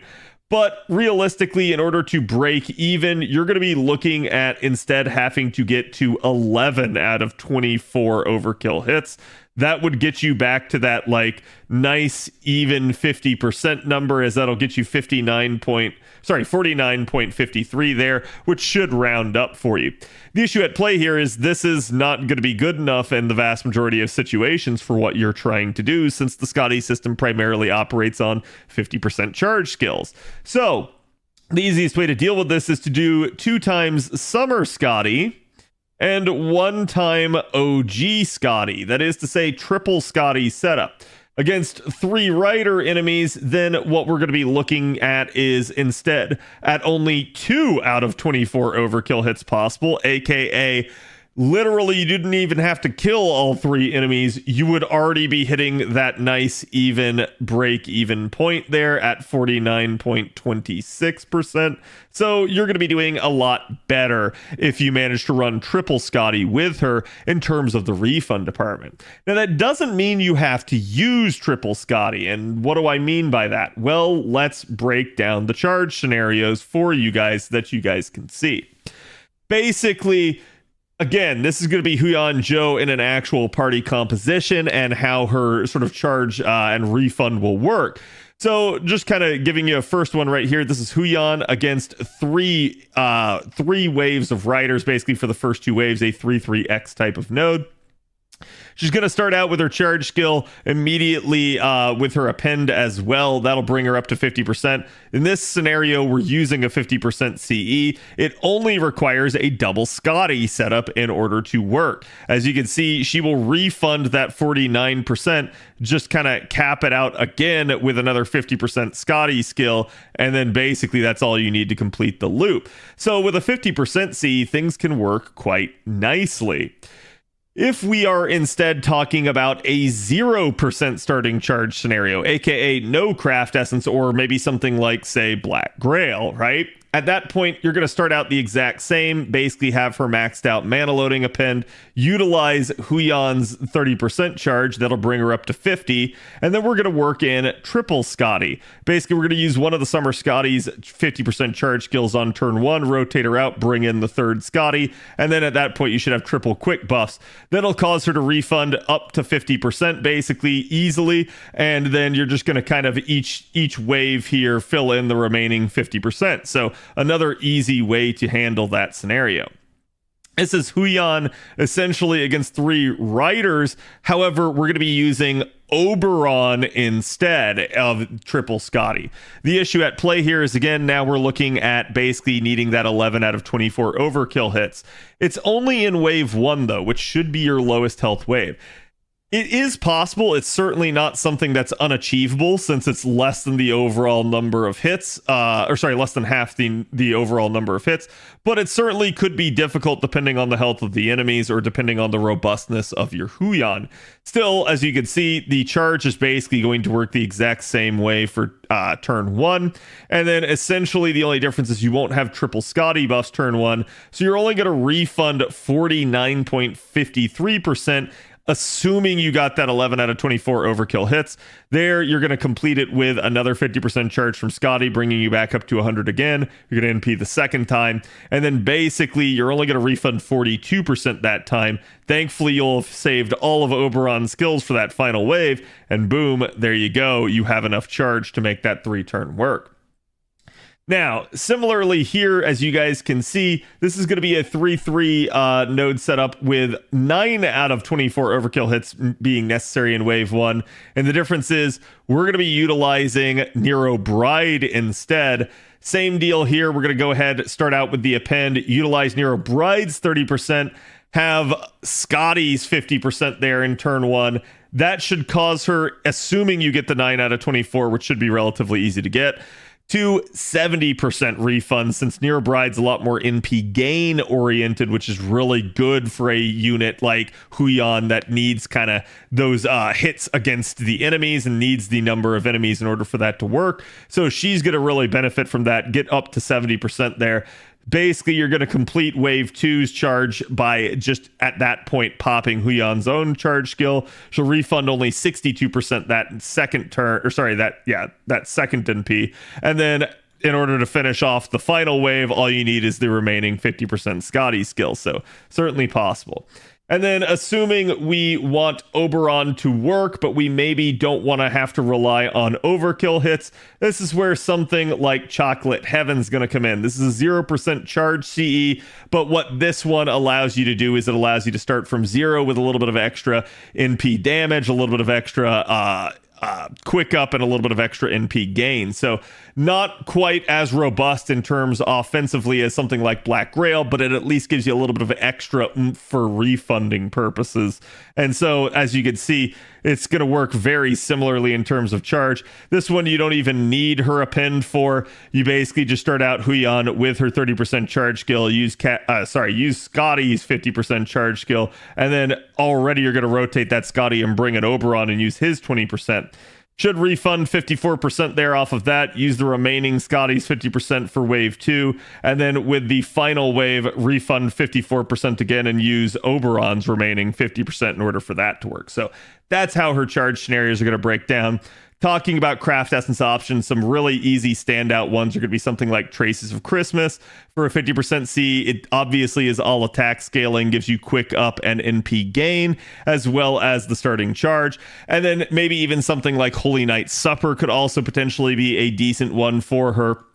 Chocolate Heaven, as we already mentioned, is a really good starting from 0 option when you need a little bit more NP gain. You got that from basically the quick up and the NP gain up. This one's also all attack scaling, so it's a perfectly good one to level if you have it. And you might not have this because this is an older an older Valentine's craft essence. But there should be other adequate Cs that you can find that have similar effects to this. Anything NP gain oriented should help her out.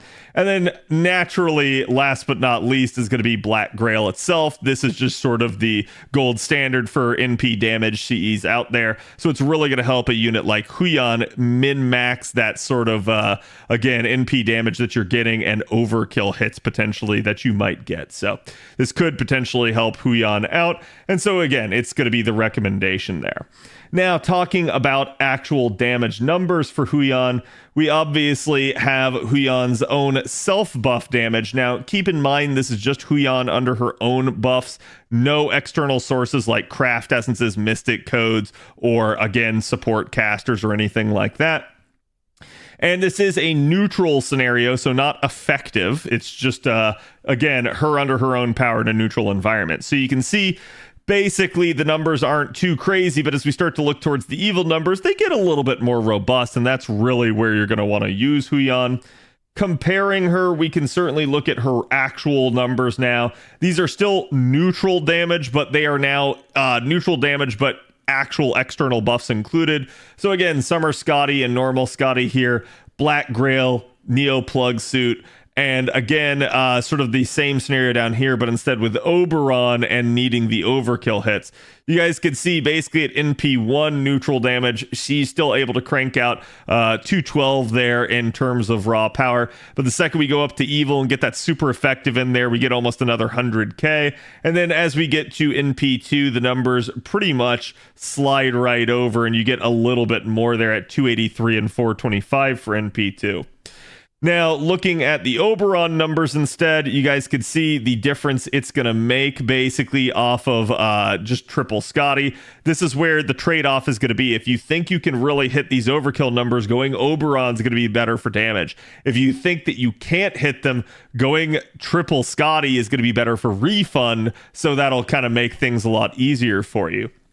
Again, you can kind of see how Oberon is almost equal to NP2 at that point in that regard. The difference here is the first two waves are a little bit more lackluster with Oberon, since he's not got that quick buff that the third Scotty would have on already from wave 1. The difference is he gets the bigger spike by wave 3. So he gets 281 at NP1 and 422 with it being evil, all the way up to 375 at NP2 and 563 with it being evil. So again, Oberon numbers a lot better in terms of wave 3 output. And then if we wanted to look at Chocolate Heaven here, just for reference, it's going to be even worse than obviously something like Black Grail, but it's still pretty decent numbers, all things considered. And remember, these are neutral, so if you're dealing actual effective damage against a rider, you get to basically 2 times that number. So definitely a lot more solid depending on what you're fighting. Now, let's go ahead and compare this to some of her other contemporaries.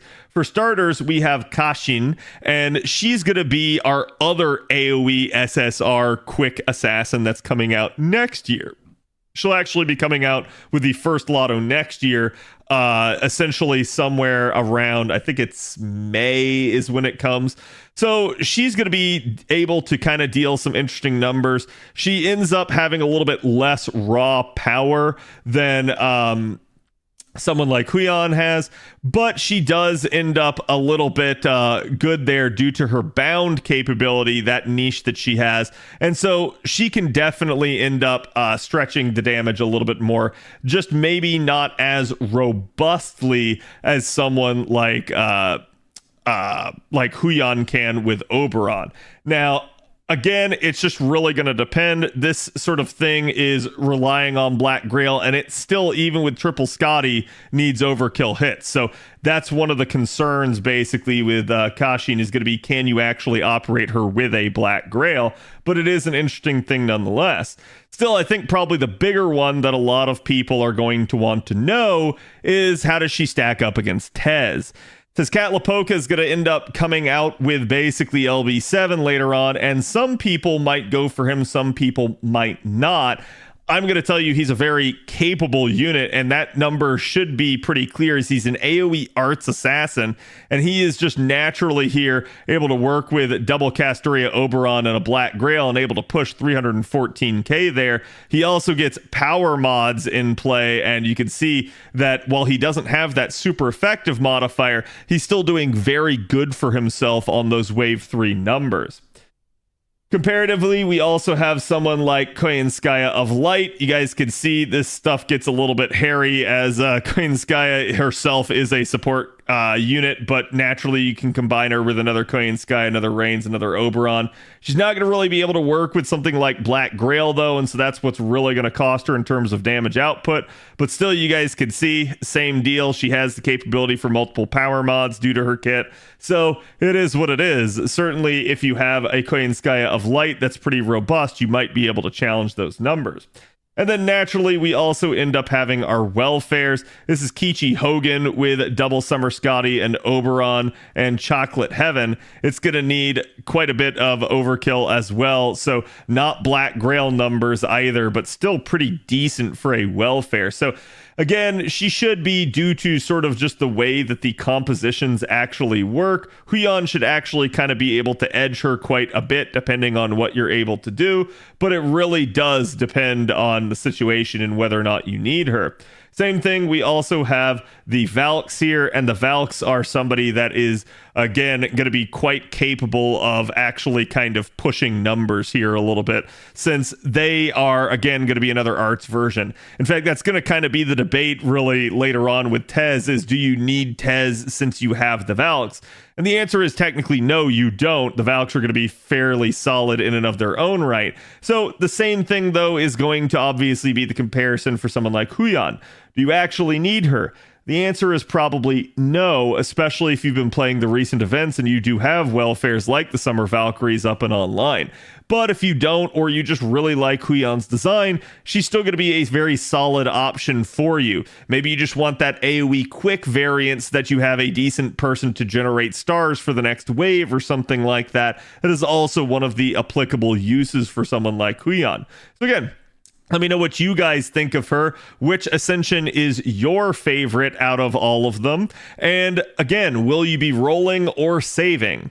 Let me know, and I will see you guys for the next one. Thank you guys for watching. Have a good one. Who was that? Anyways.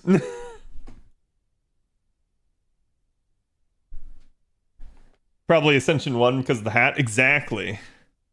I do really like the hat. That is a thing, right? Like, and you can kind of see it in the sprite there. Like, she looks very Mortal Kombat-esque. But that being said, do you want hat or do you want thigh?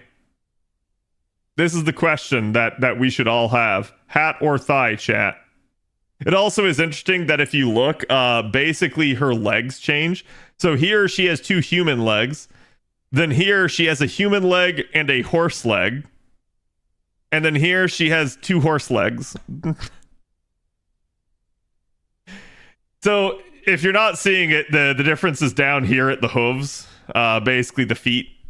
And that's kind of what's interesting about her. But yeah, this is one of those deals where it's like, I wish you could mix and match sprites.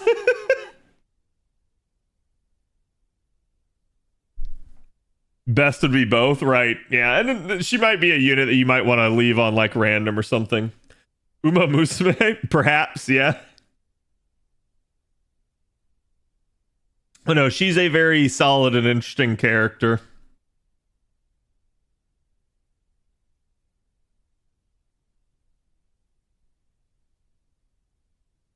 Okay.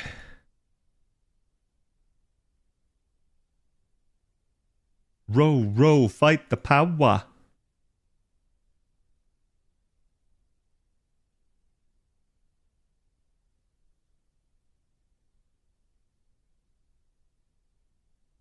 Okay.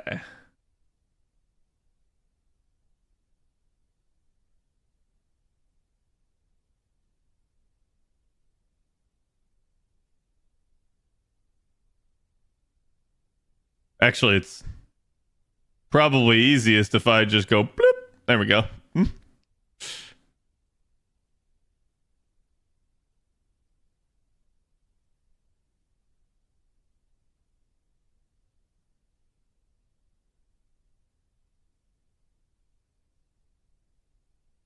Okay, so let me refresh on him because Wang's an interesting one.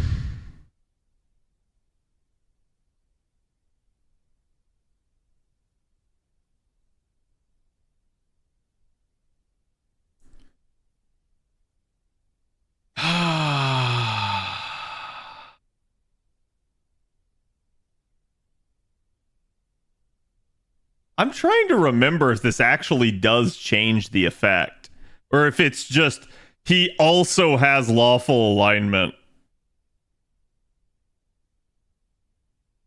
Because I feel like it's like it says it changes it, but that's like normally when they have that buff is just in addition to whatever they already have. It removes his chaotic for 3 turns. Okay. Oh, right. Yeah, because he's got this gimmick. Okay. So if self has lawful, increase on crit damage, and if self has chaotic, increase on MP gen.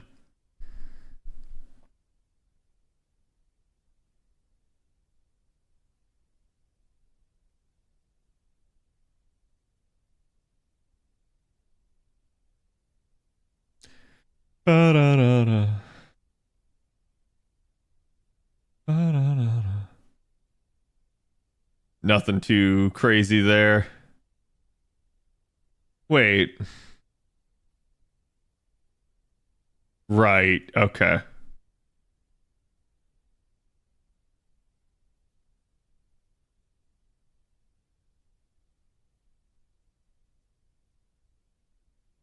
Yep.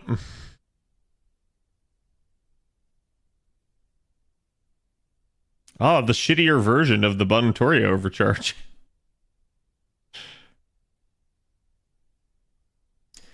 All right. Let me take one quick look here. Yeah, he should only have one path. Yep.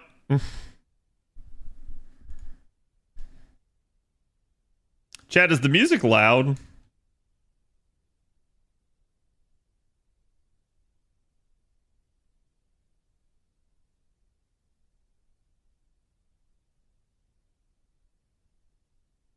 There we go. No, seems fine. Okay. It's loud to me. Trying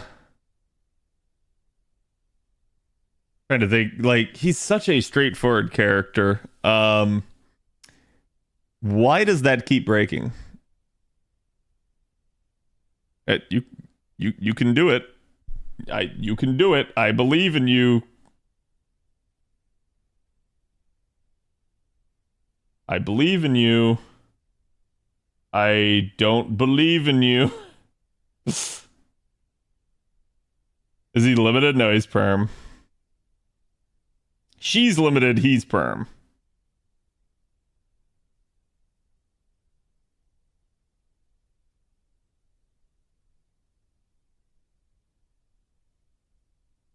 Dude, what is with my model? Like VTube Studio just hella messing up tonight.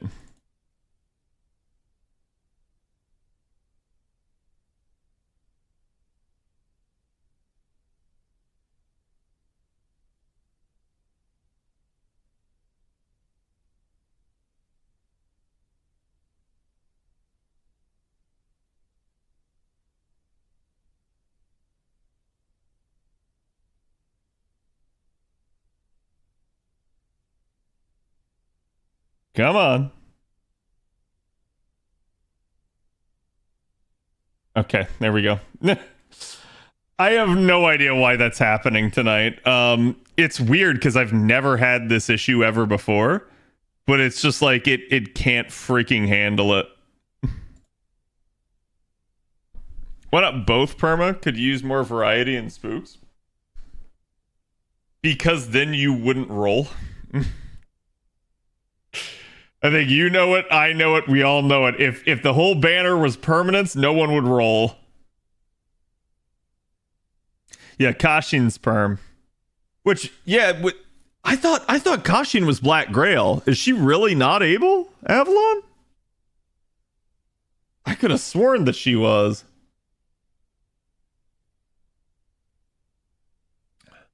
Okay. Her refund isn't great. Yeah. I remember like thinking that and saying as such when she first came out on JP, but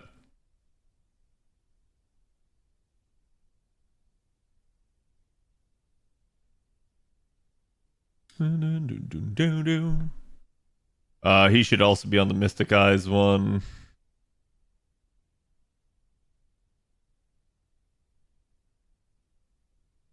But not this one. Interesting. They put the city with her. Okay. On my hands and knees for the savior. I see. I remember your first impression. I don't think you said that. No, I definitely had issues with her refund. I just like... I think if I remember correctly, her refund's the issue. Her damage is solid, though. And I think it's because of the bound. I'd have to go look at it. Let me quickly check. So I gotta remember. Oh my god, you stupid piece of crap website.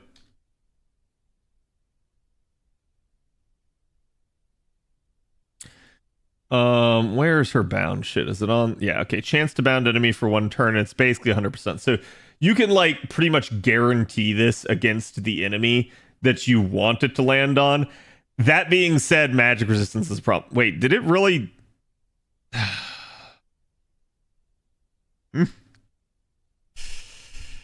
Really? Really? Chat? I think it may be time to end stream. Because it's pretty clear my computer is not working right now. It's just, like, nothing I can do seems to be able to get my VTuber model to work. God, I hate this. I think what I'm going to try to do is I'm going to try to, like, run some updates and shit. But, yeah, chat, why don't we end here for tonight, and I'll pick up the reviews next week. I don't want to keep fighting this, nor do I want it to like break in the middle of my recording. And I don't want to have to keep my eye on it. So let me find somebody to love.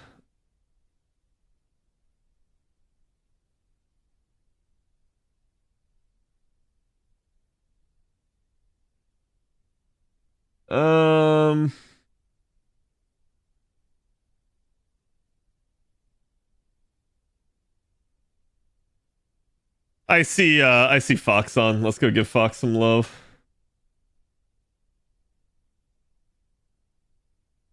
Again, sorry to end things abruptly like this, but this is just I'm not gonna sit here and fight the model the whole night, and I need to figure out what's going on with it.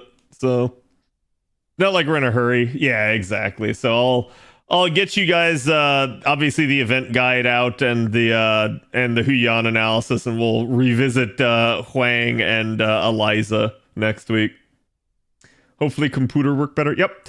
I may stream this weekend. We'll see. I don't know what I'll be up to. I got some stuff to do around the house, so but again, thank you guys for being here. I appreciate it. Sorry for the technical difficulties. It just is what it is. I'll make sure it gets fixed though. So go give Fox my love, and I will see you guys tomorrow.